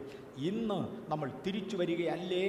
എനിക്കറിഞ്ഞുകൂടാ, നിങ്ങളൊന്ന് ആലോചിച്ചേച്ച് പറ, പൊതുലോകത്തെ ഒന്ന് നോക്കിയേച്ച് പറയാം. മനുഷ്യപുത്രൻ്റെ വരവിലും ലൂക്കോസിൻ്റെ സുവിശേഷം 17-ാം അധ്യായത്തിൻ്റെ 26 മുതൽ 30 വരെയുള്ള വാക്യങ്ങളിൽ ഈ കാര്യം കാണാം. നമ്മൾ എവിടെയെങ്കിലും ഒരു വാക്യം വായിക്കാം, ദയവായിട്ടൊന്ന് വായിച്ചാട്ടെ. ലൂക്കോസിൻ്റെ സുവിശേഷം 17-ാം അധ്യായം 26 മുതൽ 30 വരെ. ഞാനിത് പ്രൊജക്റ്റ് ചെയ്യുന്നത് കൊണ്ട് വായിക്കാതെ അങ്ങ് വിടുകയാണ്. ഒരു വാക്യം വായിക്കാം. നോഹയുടെ കാലത്ത് സംഭവിച്ചതുപോലെ മനുഷ്യപുത്രന്റെ നാളിലും ഉണ്ടാകും. നോഹ പെട്ടകത്തിൽ കടന്ന നാൾ വരെ അവർ തിന്നും കുടിച്ചും വിവാഹം കഴിച്ചും വിവാഹത്തിന് കൊടുത്തും പോന്നു. ജലപ്രളയം വന്നു, അവരെ എല്ലാവരെയും മുടിച്ചു കളഞ്ഞു. ലോത്തിന്റെ കാലത്ത് സംഭവിച്ചതുപോലെയും തന്നെ അവർ തിന്നും കുടിച്ചും കൊണ്ടും വിറ്റും നട്ടും പണിതും പോന്നു. എന്നാൽ ലോത്ത് സോദോം വിട്ട നാളിൽ ആകാശത്ത് നിന്ന് തീയും ഗന്ധകവും പെയ്ത് എല്ലാവരെയും മുടിച്ചു കളഞ്ഞു. ഇവിടെ നോഹയുടെ കാലത്തെയും ലോത്തിൻ്റെ കാലത്തെയും യേശു തൊടുന്നു. നോഹയുടെ കാലത്ത് നടന്ന അക്രമം ദൈവപുത്രന്മാർ മനുഷ്യപുത്രിമാരെ വിവാഹം കഴിച്ചു. ഇത് യേശുവിൻ്റെ മടങ്ങിവരവൻ മുന്നമേ വീണ്ടും സംഭവിക്കും. ബോധിച്ചതിനെ വിവാഹം കഴിക്കുന്ന ഒരു സിസ്റ്റത്തിലായി. കൃപയാൽ ബേഥേൽ അധപ്പതിച്ചില്ല. സൂചനകളുണ്ട്, പക്ഷെ അധപ്പതിച്ചില്ല. ഇന്ത്യ തകർന്നില്ല, പക്ഷെ തകർന്ന രാജ്യങ്ങൾ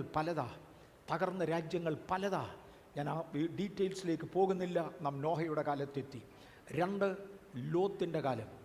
ലോത്തിൻ്റെ കാലത്ത് നടന്നിരുന്ന വല്ലായ്മ ആണോടാൺ ചേർന്ന് അവലക്ഷണമായി ഇത് ചെയ്തു. ലോത്തിൻ്റെ കാലം കൊണ്ട് അത് കഴിഞ്ഞെങ്കിലും 2000 ആയപ്പോഴേക്കും പുരുഷൻ പുരുഷനെയും സ്ത്രീ സ്ത്രീയെയും വിവാഹം കഴിച്ച് ഒരുമിച്ച് ജീവിക്കുവാൻ, കുടുംബജീവിതമായി മുന്നോട്ട് പൊയ്ക്കൊള്ളുവാൻ ഗവൺമെൻറ്റുകൾ അനുമതി കൊടുത്തു. മറക്കരുത്, ലോത്തിൻ്റെയും നോഹയുടെയും കാലത്ത് നാം മടങ്ങി വന്നു. ഇത് മനുഷ്യപുത്രൻ്റെ വരവിൽ ഉണ്ടാകും. എൻ്റെ പ്രിയപ്പെട്ടവരെ, എനിക്ക് ബേഥേലിനെക്കുറിച്ച് ഭയങ്കര ഭാരമുണ്ട്. കാര്യം ദൈവം എന്നെ ചുമതലയിലാക്കിയതുകൊണ്ട്.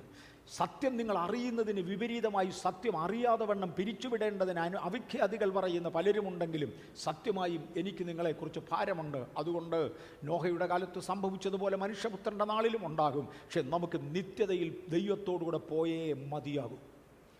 എല്ലാ പ്രിയപ്പെട്ടവരെയും ഞാൻ ഓർമ്മിപ്പിക്കട്ടെ, നമുക്ക് നിത്യതയിൽ യേശുവിനോടൊപ്പം എടുക്കപ്പെട്ടേ മതിയാകൂ. അതുകൊണ്ട് ഉണരുവീൻ, നടുങ്ങുവീൻ, പാപം ചെയ്യാതിരിപ്പീൻ, തയ്യാറായിരിപ്പീൻ. എതിർ ക്രിസ്തുവിന് മുന്നമേ നമ്മുടെ കർത്താവ് വരണം. എടുക്കപ്പെടുവാൻ നാം തയ്യാറായിരുന്നേ മതിയാകും. Hope you are getting me. എതിർ ക്രിസ്തുവിൻ്റെ വരവിന് മുന്നമേ യേശു വരും. ഇതിൻ്റെ ഭരണം ഇവിടെ സ്ഥാപിക്കപ്പെടുന്നതിന് മുന്നമേ നൊടിയിടയിൽ ഒരൊറ്റ കാഹളം. മരിച്ച വിശുദ്ധന്മാർ അക്ഷയരായി ഉയർക്കും. ജീവനോടെ ശേഷിക്കുന്നവർ രൂപാന്തരപ്പെടും. നാം ഇവിടെ നിന്ന് മാറും. അന്നിവിടെ നിന്ന് എടുക്കപ്പെടുവാൻ ലോകത്തോട് അനുരൂപമാകരുത്. ഈ തലമുറയുടെ ദൈവത്തോട്, അത് സാത്താൻ്റെ ഒരു പേരാ, ഈ തലമുറയുടെ ദൈവത്തോട് അനുരൂപപ്പെടരുത്. നമുക്ക് ക്രിസ്തുവിന് വേണ്ടി ജീവിക്കുവാൻ നമ്മുടെ ജീവിതത്തെ ഒഴിഞ്ഞു വെക്കാം. UNOയുടെ ഫോർമേഷൻ നമ്മൾ കഴിഞ്ഞ ദിവസം തൊട്ടതാണ്. ട്രെയിലർ വന്നപ്പോൾ നമ്മൾ ഈ ഭാഗം തൊട്ടിരുന്നു. ഇതിനിടയ്ക്ക് ഹാർവെസ്റ്റുകാർക്ക് പോകാനുള്ള സമയമാകുന്നത് കൊണ്ട് നമുക്കവരെ പ്രാർത്ഥിച്ച് യാത്ര അയക്കാം. ഹാർവെസ്റ്റിലൂടെ ഞങ്ങൾ ശ്രദ്ധിക്കുന്ന പ്രിയപ്പെട്ടവരെ, UN ഫോർമേഷനെ കുറിച്ച് ഞങ്ങളൊരു ചില മിനിറ്റുകൾ ചിന്തിക്കാൻ പോകാം. യൂട്യൂബിൽ വീണ്ടും ഇത് കാണും. ഇന്ന് ഞങ്ങളോടൊപ്പം പങ്കെടുത്തതിൽ ഒരുപാട് സന്തോഷം. ബിബിയെ ദൈവം അനുഗ്രഹിക്കട്ടെ, ഹാർവെസ്റ്റ് ടെലിവിഷനെ ദൈവം അനുഗ്രഹിക്കട്ടെ, കേൾവിക്കാരെ ദൈവം അനുഗ്രഹിക്കട്ടെ. നിങ്ങൾക്ക് വേണ്ടി ഒരു മിനിറ്റ് പ്രാർത്ഥിക്കട്ടെ. കർത്താവേ, ബഥേലായി ഞങ്ങൾ ഹാർവെസ്റ്റ് ടെലിവിഷനിലെ വ്യൂവേഴ്സിനെ അനുഗ്രഹിക്കുന്നു. ക്രിസ്തുവിൻ്റെ വരവെങ്കിൽ എടുക്കപ്പെടേണ്ടതിന്, അങ്ങയുടെ ജനത്തെ ഒരുക്കേണ്ടതിന് ഞാൻ അവരെ യേശുവിൻ്റെ നാമത്തിൽ അനുഗ്രഹിക്കുന്നു. അതിലൂടെ ശ്രദ്ധിക്കുന്നവരെ ഞാൻ യേശുവിൻ്റെ നാമത്തിൽ അനുഗ്രഹിക്കുന്നു. ദൈവകൃപ അവരുടെ മേലിരിക്കണം. മഹത്വം കർത്താവിനായിരിക്കും. അത് യേശുവിൻ നാമത്തിൽ തന്നെ. ആമേൻ. യുണൈറ്റഡ് നേഷൻസിനെ കുറിച്ച് കഴിഞ്ഞ ആഴ്ചകളിൽ ഞാനൊരു സൂചന തന്നിരുന്നു.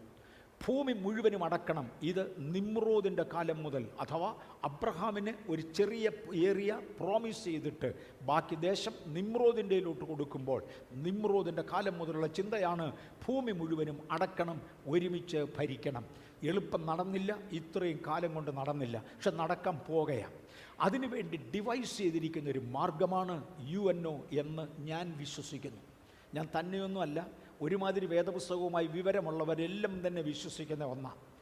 അജണ്ട 2030 എന്ന് പറയുന്ന ഒരു അജണ്ട, അതായത് ഒരു വൺ വേൾഡ് ഗവൺമെൻറ് ഉണ്ടാകേണ്ടതിന് വേണ്ടി UNO 2015 സെപ്റ്റംബർ മാസം 25-ആം തീയതി സൈൻ ചെയ്തു. 2015 സെപ്റ്റംബർ മാസം 25-ആം തീയതി UNO ഒരു വൺ വേൾഡ് ഗവൺമെൻറ്റിന് വേണ്ടിയുള്ള അജണ്ട 2030 സൈൻ ചെയ്തു. വെളിപ്പാട് പുസ്തകം 13-ാം അധ്യായത്തിൻ്റെ 11-ാമത്തെ വാക്യം ദയവായിട്ടൊന്ന് വായിക്കാമോ? വെളിപ്പാട് പുസ്തകം 13-ാം അധ്യായത്തിൻ്റെ 11-ാമത്തെ വാക്യം. അവിടെ വെളിപ്പാട് പുസ്തകം 1 മുതൽ 3 വരെ ഒരാട്ടുകൊറ്റനെ കാണാം, ഒരാടിനെ കാണാം. 11 മുതൽ രണ്ടാമതൊരാടിനെ കാണാം. ആ രണ്ടാമത്തെ ആട് വായിച്ചാട്ടെ. മറ്റൊരു മൃഗം ഭൂമിയിൽ നിന്ന് കയറുന്നത് ഞാൻ കണ്ടു. അത് ഭൂമിയിൽ നിന്ന് കയറുന്നത് കണ്ടു. അതിന് കുഞ്ഞാടിൻ്റേതുപോലെ 2 കൊമ്പുണ്ടായിരുന്നു. അത് മഹാസർപ്പം എന്ന പോലെ സംസാരിച്ചു. അത് ഒന്നാമത്തെ മൃഗത്തിന്റെ മുൻപാകെ അതിന്റെ അധികാരമെല്ലാം നടത്തി ഭൂമിയെയും അതിൽ വസിക്കുന്നവരെയും മരണകരമായ മുറിവ് പുറത്തുപോയ ഒന്നാം മൃഗത്തെ നമസ്കരിക്കുമാറാക്കുന്നു. നിൽക്കട്ടെ, 2 മൃഗങ്ങളെ കാണാം. ഇതിൽ രണ്ടാമത്തെ മൃഗത്തെക്കുറിച്ച് പറഞ്ഞു. അത് മനുഷ്യരുടെ ഇടയിൽ നിന്ന് കയറി വന്നു. ജനായത്ത ഭരണത്തെയും പൊതുജന അഭിപ്രായത്തെയും കുറിക്കുന്ന ഒരു പദപ്രയോഗമാണ്. സമുദ്രത്തിൽ നിന്ന് കയറി വന്നു എന്ന് പറയുന്നതും പൊതുജനത്തെ തന്നെ കുറിക്കുന്നതാണ്, പൊതുജനത്തെ തന്നെ കുറിക്കുന്നതാണ്. പക്ഷേ പൊതുജനം എല്ലാവരും അംഗീകരിക്കാതെ എങ്കിലും ഒരു മജോറിറ്റിയുടെ അംഗീകാരത്തോടെ കയറി വരുന്ന ഒന്നിനെ ആയിരിക്കാം ആണെന്നല്ല ഞാൻ പറഞ്ഞത്, ആയിരിക്കാം മനുഷ്യരുടെ ഇടയിൽ നിന്ന് കയറി വന്നു എന്ന് പറയുന്നത്. ഇതിനെ കണ്ടാൽ കുഞ്ഞാടിനെ പോലിരിക്കും. കുഞ്ഞാടിനെ വലിയ നിഷ്കളങ്കമാ, പരിശുദ്ധമാ, പാവനമാ, കുഞ്ഞാടിനെ പോലിരിക്കും. പക്ഷെ വായൊന്ന് തുറക്കണം. മഹാസർപ്പത്തെ പോലെ വർത്താനം പറയുന്നത്. നമ്മുടെ ഇടയിലുണ്ട് പലരുമൊക്കെ അങ്ങനെ. വായൊന്ന് തുറക്കണം, മഹാസർപ്പത്തെ പോലിരിക്കും, അല്ലെങ്കിൽ കുഞ്ഞാടിനെ പോലിരിക്കും. ഇതിന് 2 കൊമ്പാണുള്ളത്. ആദ്യത്തെ മൃഗം അതാണ് എതിർ ക്രിസ്തു, അതാണ് സാത്താന്യ ശക്തിയാൽ ഭരിക്കുന്ന എതിർ ക്രിസ്തു. അതിൻ്റെ അധികാരം മുഴുവനും നടത്തുകയാണ് രണ്ടാമത്തെ മൃഗത്തിൻ്റെ പ്രത്യേകത. അത് എങ്ങനെ നടത്തും? ഞാൻ പറഞ്ഞു, ശാസ്ത്രീയ നിഗമനമനുസരിച്ച് മനുഷ്യനെ വശീകരിച്ച് പൈശാചിക ശക്തികൾക്ക് വിധേയമാക്കുന്ന, മഹാസർപ്പത്തിന് വിധേയമാക്കുന്ന ഒരു കൂട്ടരുണ്ട്. അവരെ ഗ്രേസ് എന്ന് വിളിക്കും. ഗ്രേ 3.5 അടിയിലും അധികം ഉയരം, മനുഷ്യരൂപം എടുത്താൽ അവർക്ക് കിട്ടത്തില്ല. നമ്മൾ അവരുടെ പടം കണ്ടായിരുന്നു. അവരാണ് ഈ ജോലി ചെയ്യുന്നത്. ഈ ആടിൻ്റെ വകയാണത്. അവൻ മനുഷ്യനെ അതിനുവേണ്ടി മൃഗത്തെ സേവിക്കേണ്ടതിന് സ്വാധീനപ്പെടുത്തുന്നു. തലയ്ക്ക് മുറിവേറ്റ് സൗഖ്യമായി എന്ന് പറഞ്ഞ മൃഗം നമ്മൾ കാണും. ഇന്ന് അവിടെ എത്തുമോ എന്ന് എനിക്ക് അറിയത്തില്ല. ഇല്ലേ, വരുന്നതിൻ്റെ പിന്നത്തെ ആഴ്ചയിൽ, വരുന്ന ആഴ്ച നമ്മുടെ കർത്തൃമേശയുള്ള ആഴ്ചയാണ്. നാച്ചുറലി ഇതല്ലെടുക്കുന്നത് വേറെ വിഷയമായിരിക്കും. വരുന്നതിൻ്റെ പിന്നത്തെ ആഴ്ചയിൽ കർത്താവ് വരാൻ താമസിച്ചാൽ, സമയം തുടരുമെങ്കിൽ നമ്മൾ ഇത് തന്നെ തുടരുവാൻ, ആരോഗ്യമുണ്ടെങ്കിൽ ഇത് തന്നെ തുടരുവാൻ താല്പര്യപ്പെടുന്നു. ഈ മൃഗത്തിൻ്റെ 2 പ്രത്യേകത, 2 പ്രധാന ശക്തികളെ കമ്പൈൻ ചെയ്യുകയാണ്. 8 സാമ്രാജ്യങ്ങൾ വേദപുസ്തക പ്രകാരം ഭൂമിയിൽ ഭരിച്ചിരുന്ന ചരിത്രം ഞാൻ എടുത്തു. നിമ്രോദിനെ ഞാൻ ഒറ്റയ്ക്ക് വിട്ടു. കാര്യം അസീരിയൻ ഗവൺമെൻറ് നിമ്രോദിൻ്റെ തന്നെ വേറൊരു രൂപമാണ് എന്ന് ബൈബിളിൽ നിന്ന് ഞാൻ വാക്യം എടുത്തിരുന്നു. Nimrod the great in the land, his land belongs to Assyrian. ആ പദം ഞാൻ നേരത്തെ എടുത്തു, അതുകൊണ്ട് അതിനെ ഞാൻ സെപ്പറേറ്റായി കാണിക്കുന്നില്ല. വന്നിട്ടുള്ള 8 ഭരണങ്ങളിൽ ഏറ്റവും ശക്തിയേറിയ ഭരണങ്ങൾ ഒന്ന് അമേരിക്കയുടേതും വേറൊന്ന് ബ്രിട്ടൻ്റേതുമായിരുന്നു. പേരൊക്കെ ഇങ്ങനെ എടുത്തു പറയുന്നത് ശരിയാണോ? പേരില്ലാതെ ഞാൻ എങ്ങനെ പറഞ്ഞു മനസ്സിലാക്കും? ഒന്ന് ബ്രിട്ടൻ്റേതും വേറൊന്ന് അമേരിക്കയുടേതുമാണ്. സൂര്യൻ അസ്തമിക്കാത്ത സാമ്രാജ്യമെന്ന് ബ്രിട്ടന് പേര് കിട്ടി. അത് നിശ്ചയമായും വളർന്നു. ഭൂമി മുഴുവൻ അടക്കണമെന്നായിരുന്നു ആഗ്രഹം, ഒത്തില്ല, എങ്കിലും ഓൾമോസ്റ്റ് ഭൂമി അടക്കി. അമേരിക്കയെ സംബന്ധിച്ച് വേൾഡ് പോലീസ് എന്ന പേര് എല്ലാവരും അംഗീകരിച്ച് കഴിഞ്ഞു. ലോകത്തിൽ എവിടെ ചോദ്യം ചെയ്യാനും അവർക്ക് കഴിയും.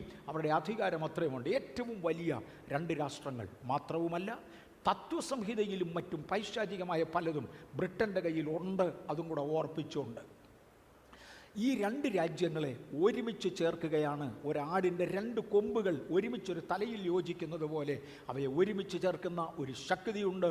അതിനെ ഈ 2ാമത്തെ ആടായിട്ടെടുക്കാം. The connect and combined. ആ 2 ലെഫ്റ്റിൽ ഗ്രേറ്റ് ബ്രിട്ടനും റൈറ്റിൽ അമേരിക്കയും, ഇതിനെ 2നെയും കൂടെ ഒരുമിച്ച് യോജിപ്പിക്കുന്നതാണ്.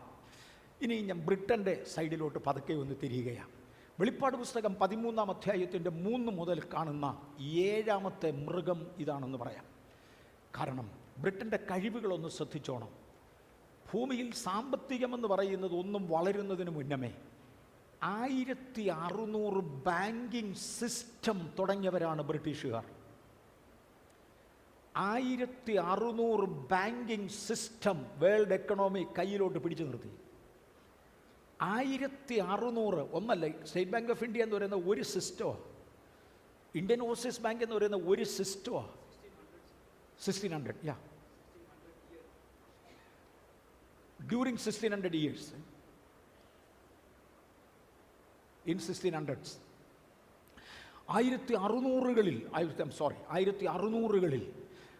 സിസ്റ്റംസ്, ബാങ്കിങ് സിസ്റ്റംസ് ഉണ്ടാക്കിയെടുത്തവർ ഇവരാ, മറക്കരുത്. മോഡേൺ വാർ, ആധുനിക യുദ്ധങ്ങൾ എടുത്തത് ഇവരാ. ആദ്യത്തെ ആറ്റം ബോംബ് പൊട്ടിച്ചത് ഇവരാ. മോഡേൺ വാർ, മോഡേൺ മെഡിസിൻ, ആ മെഡിസിൻ വിഭാഗത്തെ ഇംഗ്ലീഷ് മരുന്നെന്നാണ് വിളിക്കുന്നത്. ആ മെഡിസിൻ വിഭാഗത്തെ ഇംഗ്ലീഷ് മരുന്നെന്നാണ് വിളിക്കുന്നത്. ഉണ്ടാക്കിയത് ഇവരാ. Become the kingdom where there is no sunset. സൂര്യൻ അസ്തമിക്കാത്ത ഒരു സാമ്രാജ്യമായി അവർ വളർന്നു. And she slipped into democracy. മനുഷ്യൻ്റെ ഇടയിൽ നിന്ന് കയറി വരുന്ന ഒരു ഡെമോക്രസിയായി അവർ മാറി. അവിടെ തന്നെ രാജഭരണം ഉള്ളപ്പോൾ തന്നെ അവർ ഡെമോക്രസിയായി മാറി എന്ന് നമുക്ക് കാണാൻ കഴിയും. ഒരു ഡെമോക്രാറ്റിക്കൽ ഭരണമായിരിക്കും എതിർ ക്രിസ്തുവിൻ്റെ അന്തിമ ഭരണം. ഡെമോക്രസി ആയിരിക്കും എതിർ ക്രിസ്തുവിൻ്റെ അന്തിമ ഭരണം എന്നും കാണുവാൻ കഴിയും. ഡെമോക്രസിയായി ആദ്യം മാറുന്ന മഹാരാഷ്ട്രങ്ങളിൽ ഒന്നാണ് ബ്രിട്ടൻ എന്ന് മറക്കരുത്. 2, British empire formed the Royal Institute of International Affairs. ആ എംപയേഴ്സാണ് Royal Institute of International Affairs ഉണ്ടാക്കിയത്. That is the hidden authority of British empire. അവരുടെ സിസ്റ്റമാണ് ദി ഡീപോപ്പുലേഷൻ. പോപ്പുലേഷൻ കുറയ്ക്കുക എന്നല്ല ഡീപോപ്പുലേഷൻ എന്നുള്ള വാക്കിൻ്റെ അർത്ഥം. ഡീപോപ്പുലേഷൻ എന്നുള്ള വാക്കിൻ്റെ അർത്ഥം ബുദ്ധിശക്തിയും കഴിവും ഇല്ലാത്തതിനെ കൊല്ലുക, എടുത്തു കളയുക. ബുദ്ധിശക്തിയും കഴിവും ഉള്ളതിനെ മാത്രം മതി. കഴിഞ്ഞ കൊറോണ നടമാടിയിരുന്ന സമയത്ത് പ്രായമുള്ള 60 വയസ്സ് കഴിഞ്ഞ 70 വയസ്സ് കഴിഞ്ഞ ഒരു അപ്പച്ചനെ വെന്റിലേറ്ററിൽ ഇട്ടിരിക്കുമ്പോൾ ഗ്ലോബൽ പൊതുവെ യൂറോപ്പിൽ അതിപ്രധാനമായും എടുത്ത പോളിസിയാണ് ഞാൻ ഈ പറയുന്നത്. 70 വയസ്സുള്ള 80 വയസ്സുള്ള ഒരു അപ്പച്ചനെ കൊണ്ടുവന്ന് വെന്റിലേറ്ററിൽ കയറ്റി. ആ വെന്റിലേറ്ററിൽ അപ്പച്ചൻ ശ്വാസം മുട്ടി കിടക്കുമ്പോൾ 40 വയസ്സുള്ള വേറൊരാളിനെ കൊണ്ടുവന്നാൽ അപ്പച്ചൻ്റെ വെന്റിലേറ്റർ ഊരി 40 വയസ്സുള്ളവന് കൊടുക്കുക. കാര്യം അറിയാമോ? 80 വയസ്സുള്ള അപ്പൻ അങ്ങ് പൊക്കോട്ടെ. Called depopulation. എത്ര നേഴ്സസാണ് വിളിച്ചു പറഞ്ഞത്, പാസ്റ്ററെ മനസാക്ഷി സഹിക്കാൻ പറ്റുന്നില്ല, 1 മണിക്കൂറും കൂടെ ഉണ്ടായിരുന്നെങ്കിൽ അപ്പച്ചൻ രക്ഷപ്പെട്ടേനെ. പക്ഷേ ഇപ്പുറത്ത് വന്ന 40കാരൻ പോയേനെ. 70 അപ്പച്ചൻ്റെ മൂക്കിൽ നിന്ന് വായിന്ന് വെന്റിലേറ്റർ വലിച്ചൂരിയേച്ച് ഈ 40 കൊടുക്കുക.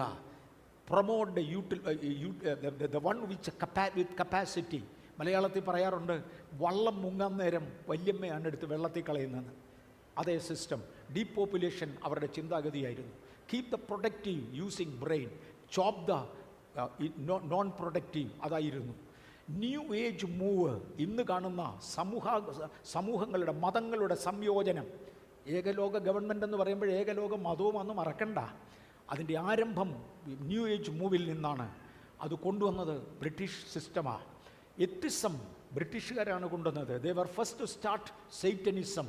സാത്താനെ ആരാധിക്കുന്ന ആരാധന ആദ്യം കൊണ്ടുവരുന്നത് അവരെയാണ്. സെയിം സെക്സ് മാരേജ്, പുരുഷൻ പുരുഷനെയും സ്ത്രീ സ്ത്രീയെയും വിവാഹം കഴിക്കുവാനുള്ള അനുമതി ആദ്യം കൊണ്ടുവരുന്നത് ബ്രിട്ടനാണ്. മനസ്സിലാകുന്നല്ലോ, അവനൊരു വൻ തലയാണ്. ബ്രിട്ടീഷുകാർക്ക് റോയൽ ഇൻസ്റ്റിറ്റ്യൂട്ടിനെ കുറിച്ച് കൂടുതൽ വിവരങ്ങൾ അറിയേണ്ടവർക്ക് മാത്രം അതെടുക്കാം. ഇന്നത്തെ ചേത്തൻ ഹൗസ് എന്നറിയപ്പെടുന്നത് ഈ റോയൽ ഇൻസ്റ്റിറ്റ്യൂട്ടാണ്. അതിനകത്തുനിന്ന് പുറത്തു വന്ന പുള്ളികളെ ഒന്ന് കണ്ടു. ചാൾസ് ഡാർവിൻ ദൈവമില്ല എന്ന് ജനത്തെ നാണമില്ലാതെ പഠിപ്പിച്ച ആദ്യത്തെ മനുഷ്യൻ. പൊളിഞ്ഞു.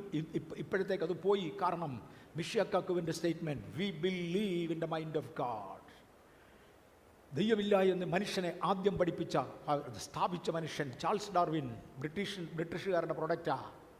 കാറൽ മാർക്സ്, മരം വെട്ടുമ്പോൾ പൂള് തെറിക്കുന്നതിനകത്തും മുട്ടയെടുക്കുമ്പോൾ തോട് പൊട്ടിക്കുന്നതിനകത്തും ഒരു തെറ്റുമില്ലെങ്കിൽ ആവശ്യത്തിന് വേണ്ടി മനുഷ്യനെ വെടിവെച്ച് തള്ളുന്നതിൽ യാതൊരു തെറ്റുമില്ല എന്ന് പഠിപ്പിച്ച മനുഷ്യൻ ഫെഡറിക് യങ്. ഈ മഹാന്മാർ, ഇതുപോലെയുള്ളവർ, that the product of Britain. Britain എന്തോ ആയിരുന്നു? അവർക്കെല്ലാം വേണ്ടത് മുഴു ലോകവും ഒരുമിച്ച് പിടിക്കണം, തത്വങ്ങളുടെ പേരിൽ ഒരുമിച്ച് ഭരിക്കണം. 2, അമേരിക്കയിലേക്ക് തിരിയാം. ലോകരാഷ്ട്രങ്ങളിൽ ഇന്നത്തെ ലേറ്റസ്റ്റ് ലോക ബാബിലോൺ എന്നറിയപ്പെടുന്നത് വേദപുസ്തക ഭാഷയിൽ ഇവരാണെന്ന് ഞാൻ കരുതുന്നു. എനിക്ക് ഏറ്റവും നല്ല സ്നേഹിതർ അമേരിക്കയിലുണ്ട്. ഞാൻ അമേരിക്കയെ സ്നേഹിക്കുന്നു, ഇന്നും അവിടെ പോകുന്നു. പക്ഷേ സത്യം സത്യമല്ലേ? അതല്ലെന്ന് എങ്ങനെയാണ് പറയുന്നത്?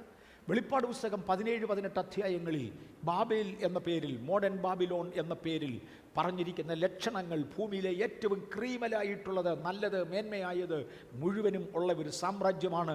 വലിപ്പത്തിലും സംഘടനാ ബലത്തിലും സകലതിലും വലുതാ. ഈ രണ്ടിനെയും കൂടെയാണ് ഈ ആട് ഒരുമിച്ച് ചേർക്കേണ്ടത്. ചേർന്നൊന്ന് നോക്കാം.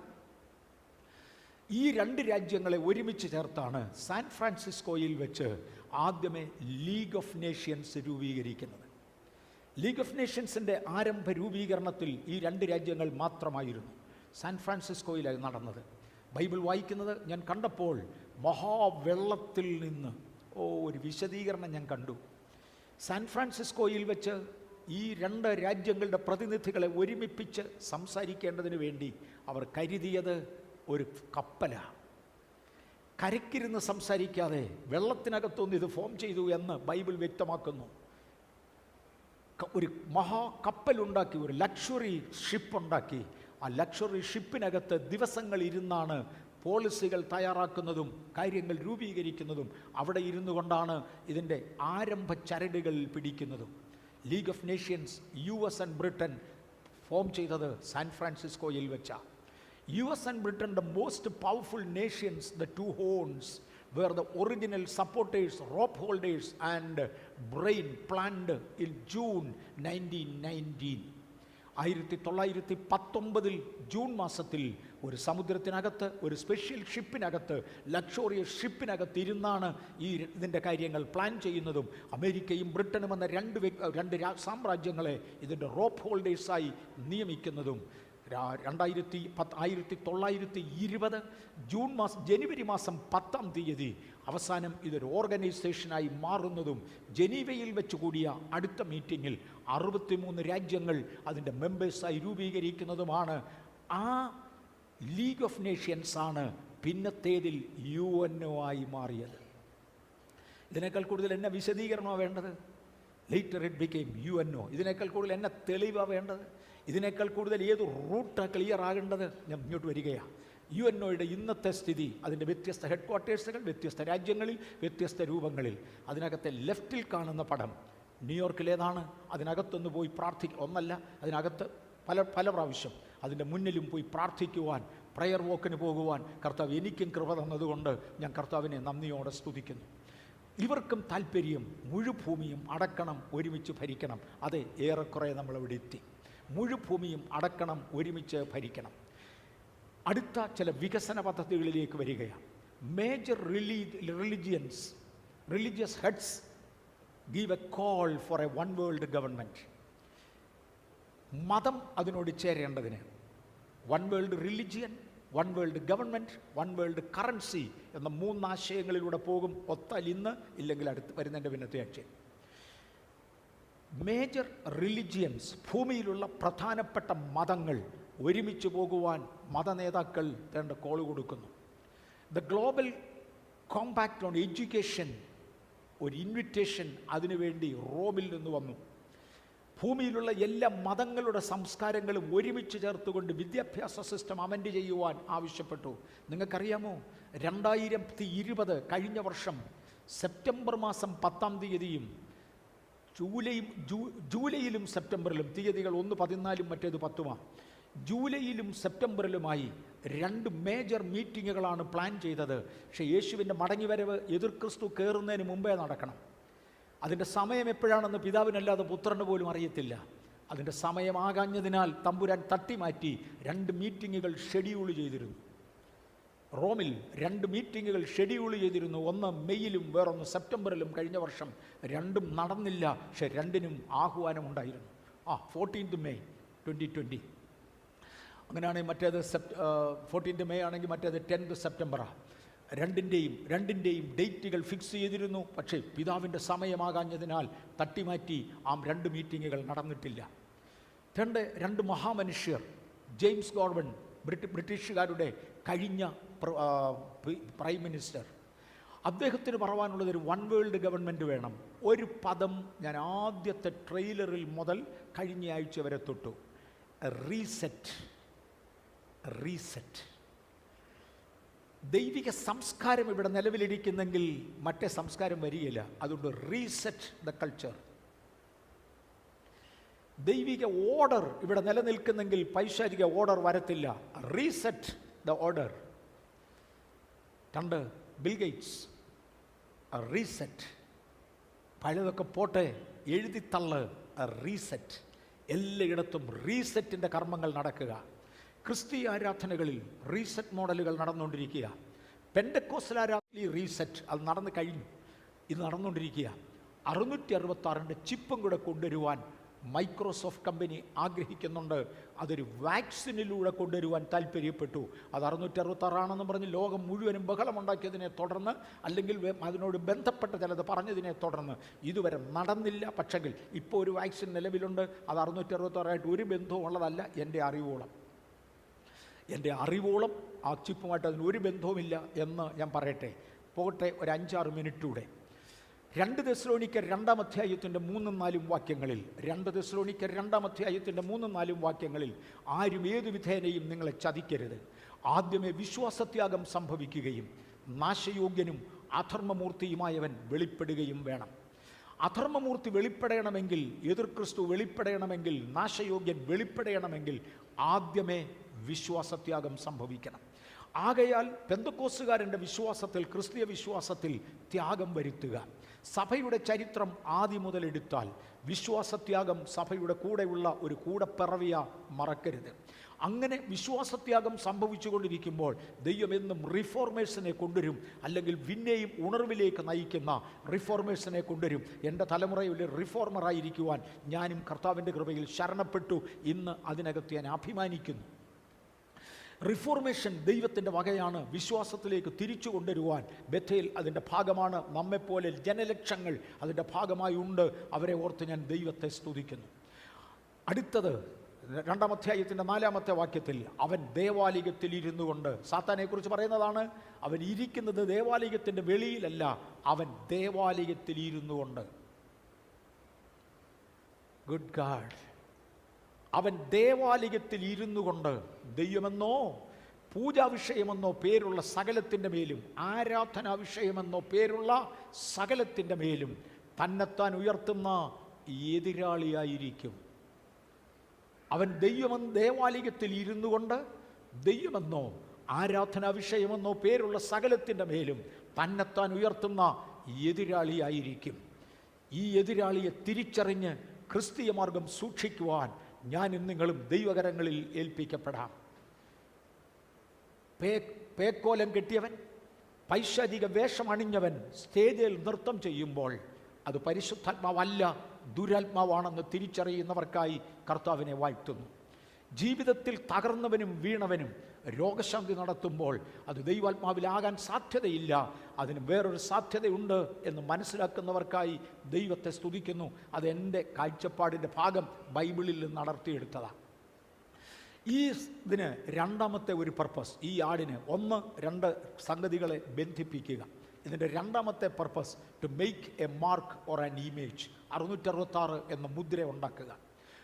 To make an image of the beast, give life. 2, give life to it.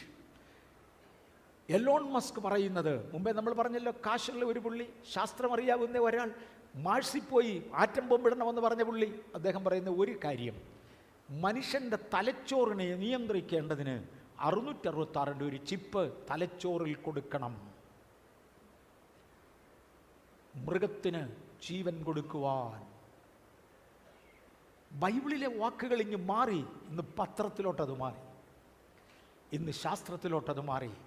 അദ്ദേഹം പറഞ്ഞു, മനുഷ്യൻ്റെ തലച്ചോറിനകത്ത് 666 ഉള്ള അല്ലെങ്കിൽ ഒരു കമ്പ്യൂട്ടർ ചിപ്പ് ഘടിപ്പിച്ചേ മതിയാകൂ.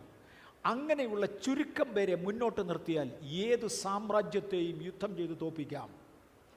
ഒരു യുദ്ധത്തിൽ ശത്രുവിനെ തോൽപ്പിക്കേണ്ടതിന് വേണ്ടി ഇനി വലിയ കാര്യങ്ങളൊന്നും വേണ്ട. ഒരു കമ്പ്യൂട്ടറൈസ്ഡ് ബ്രെയിൻ, അതായത് ചിപ്പ് മനുഷ്യൻ്റെ ബ്രെയിനുമായി ചേർത്ത് കണക്ട് ചെയ്താൽ മതി. അദ്ദേഹത്തിൻ്റെ ആശയങ്ങളാണ്. To cause the earth to worship and people to worship the first beast. ആദ്യം കണ്ട മൃഗത്തെ ആരാധിക്കുവാൻ. കാര്യം തലച്ചോറ് കെട്ടിയാൽ പിന്നെ അവൻ പറയുന്നത് വഴി പോക്കോളൂ. For which he perform miracle. മനുഷ്യൻ്റെ തലച്ചോറ് കെട്ടുവാൻ അവൻ അത്ഭുതങ്ങളും കാണിക്കും. ദൈവിക സത്യങ്ങൾക്ക് വിരോധമായി പ്രസംഗിക്കുന്ന ക്രിസ്ത്യാനികൾ എന്ന് പേരുള്ള സുവിശേഷകന്മാരുണ്ട്. വേദപുസ്തകം തുറന്നു കാണിച്ചിട്ട് ഇത് വേദപുസ്തകത്തിൻ്റെ പ്രമാണമല്ല, നിങ്ങൾ അതുവഴി പോകരുതെന്ന് പറയുമ്പോൾ പലയിടത്തു നിന്നും കിട്ടുന്ന മറുപടി, പാസ്റ്ററെ, പക്ഷെ അവൻ ചെയ്യുന്ന അത്ഭുതങ്ങൾ കണ്ടോ, അവന് കൂടുന്ന ആൾ കണ്ടോ? അതെ, ഭൂമിയിലുള്ള സകലരെ കൊണ്ട് മൃഗത്തെ നമസ്കരിപ്പിക്കേണ്ടതിന്, മൃഗത്തെ ആരാധിക്കുമാറ് ജനത്തെ വശീകരിക്കുന്നത് ആ മൃഗത്തിൻ്റെ രണ്ടാമത്തെ ലക്ഷണമാണ്. ഒരു നെല്ലരിയുടെ വലിപ്പമുള്ള ആ 666 ഉൾക്കൊള്ളുന്ന കൊച്ചു ചിപ്പിനെ നമ്മൾ കേട്ടിട്ടുണ്ട്. നെറ്റിമേലോ കൈമേലോ മുദ്രയേൽക്കുവാൻ മനുഷ്യനെ നിർബന്ധിക്കുന്നൊരു സമയം വരും. ചില രാജ്യങ്ങളിൽ കമ്പൽസറിയായി കഴിഞ്ഞു. ഇന്ത്യയിൽ വരാഞ്ഞതിനായി സ്തോത്രം. വരത്തില്ലെന്നല്ല ഞാൻ പറഞ്ഞത്, വരും. ഇത് ഒരു വലിയ ബയോചിപ്പാണ്. DNA ബയോചിപ്പ് എന്നാണ് ഇതിനെ വിളിക്കുന്നത്. 2015 ഈ ബയോചിപ്പ് രംഗത്ത് വരുന്നത്. വിശദീകരണത്തിന് പോകുന്നില്ല. തീരെ തീരെ തീരെ ചെറുതാണ്. മനുഷ്യൻ്റെ ബ്രെയിൻ പോലെ അത് കണ്ട പോലും തോന്നും. അതിൻ്റെ PCB ഞാൻ മുന്നോട്ട് മാറട്ടെ. അജണ്ട 2030 അഡോപ്റ്റഡ്, നമ്മളത് ചിന്തിച്ച് കഴിഞ്ഞു. 17 സസ്റ്റൈനബിൾ പോളിസികൾ അതിൻ്റെ ഭാഗമാണ്. ഇത് 2020 വന്നു കഴിഞ്ഞത്. അതെ, 2015 സൈൻ ചെയ്ത് കഴിഞ്ഞതാണ്. ഇന്ന് നമ്മൾ 2021. 2029 തീരുന്നതിന് മുന്നമേ, 2030 തുടങ്ങുന്നതിന് മുന്നമേ, അടുത്ത 8 കൊല്ലത്തിനകം ഇത് പൂർണ്ണമാക്കും എന്ന് പറഞ്ഞാണ് ശാസ്ത്രം നിൽക്കുന്നത്. മനസ്സിലാവുന്നു നമ്മൾ എവിടെ എത്തിയെന്ന്? അടുത്ത 8 കൊല്ലം കംപ്ലീറ്റ് ചെയ്യുന്നതിന് ശാസ്ത്രമല്ല, ലോകം നിൽക്കുന്നത്. UNO വിക്കിപീഡിയയ്ക്കകത്ത് കിടപ്പുണ്ട്, അവിടുന്ന് എടുത്ത് വായിക്കാം. 2015 ഓഗസ്റ്റ് മാസം ഈ റെഡ് മൂൺ നടന്നുകൊണ്ടിരിക്കുമ്പോൾ അതിൻ്റെ താഴെ ഇരുന്നാണ് UNOയിൽ ഈ തീരുമാനം. ബ്ലഡ് മൂണുമായി കണക്ട് ചെയ്യാൻ താല്പര്യപ്പെട്ടതാണ് ഞാൻ അവിടെ നിന്ന് മാറുക. 16 May 2016. അടുത്തത് ID 2030 എന്ന പോളിസി, അല്ലെങ്കിൽ 2020 കഴിഞ്ഞ വർഷം കൊണ്ട് ഈ 666 ചിപ്പ് മനുഷ്യന് കുത്തണം എന്നുള്ള ആശയം ഉൾക്കൊള്ളുന്ന പോളിസികൾ 2016 മെയ് മാസം 16 UNO പാസ്സാക്കി. രണ്ടാമത്തെ policy ID 2020, get a unique number to everybody. എൻ്റെയിലും ഉണ്ട് ആധാർ കാർഡ്, നാളെ ഇത് ചിപ്പിലോട്ട് കയറ്റിയാൽ മതി. ആ നമ്പർ നിങ്ങളുടെയിലും ഉണ്ട് ആധാർ കാർഡ്, നമ്പർ തന്ന് കഴിഞ്ഞു. അത് ചിപ്പിലോട്ട് കയറ്റി കയ്യേലോ നെറ്റിമേലോ ആക്കിയാൽ മതി. ബാക്കി കംപ്ലീറ്റ് സജ്ജീകരണങ്ങൾ എല്ലാ രാജ്യത്തും ആയിക്കഴിഞ്ഞു. ഞാൻ വീണ്ടും മാറട്ടെ. അതിൻ്റെ പേറ്റന്റ് നമ്പർ അപ്ലൈ ചെയ്തു, പേറ്റന്റ് നമ്പർ കിട്ടി. അങ്ങ് പോയേക്കാം ഞാൻ. അടുത്തത് വൺ വേൾഡ് കറൻസി. മുഴു ലോകത്തിനും ചേർന്ന് ഒറ്റ കറൻസി ആകണം. ഒരു ഗവൺമെൻറ് ഭരിക്കണമെങ്കിൽ ഒരു കറൻസി ആകണം. ബിറ്റ് കോയിൻ എന്ന പേരിൽ ഇന്ന് ഒരു കറൻസി രംഗത്ത് വന്നു. ആരും കണ്ടിട്ടില്ല, കാര്യം കാണാവുന്ന പോലെ അല്ലത്. It's only digital format. അതിന് ടെക്നോളജിക്കലാണത്. അതിൻ്റെ വിലയൊന്ന് നോക്കിക്കോണേ. ഇന്ന് ഒരു ബിറ്റ് കോയിൻ്റെ വില എത്ര? 35,41,872 രൂപ 2 പൈസയാണ്. 35,897 രൂപ 2 പൈസയാണ് ഇന്ന് ഒരു ബിറ്റ് കോയിൻ്റെ വില. അത്രയും വിലപിടിപ്പുള്ള ബിറ്റ് കോയിൻ രംഗത്ത് വന്നു.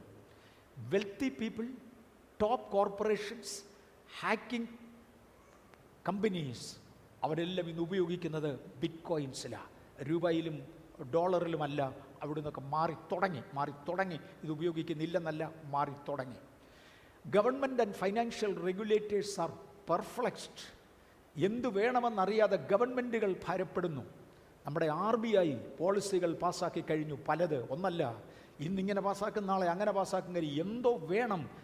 ആരുടെയും പിടി നിൽക്കുന്നില്ല. ഇത് വർദ്ധിച്ചു വരികയാണ്. Things are going out of control. One world government, one world religion, one world currency. തേണ്ട നമ്മുടെ പഠിക്ക വന്ന് നിൽക്കുന്നു. Triune nature of the government is completed. ഇവിടെ കൊണ്ട് ഞാൻ ഇന്ന് നിർത്തുക.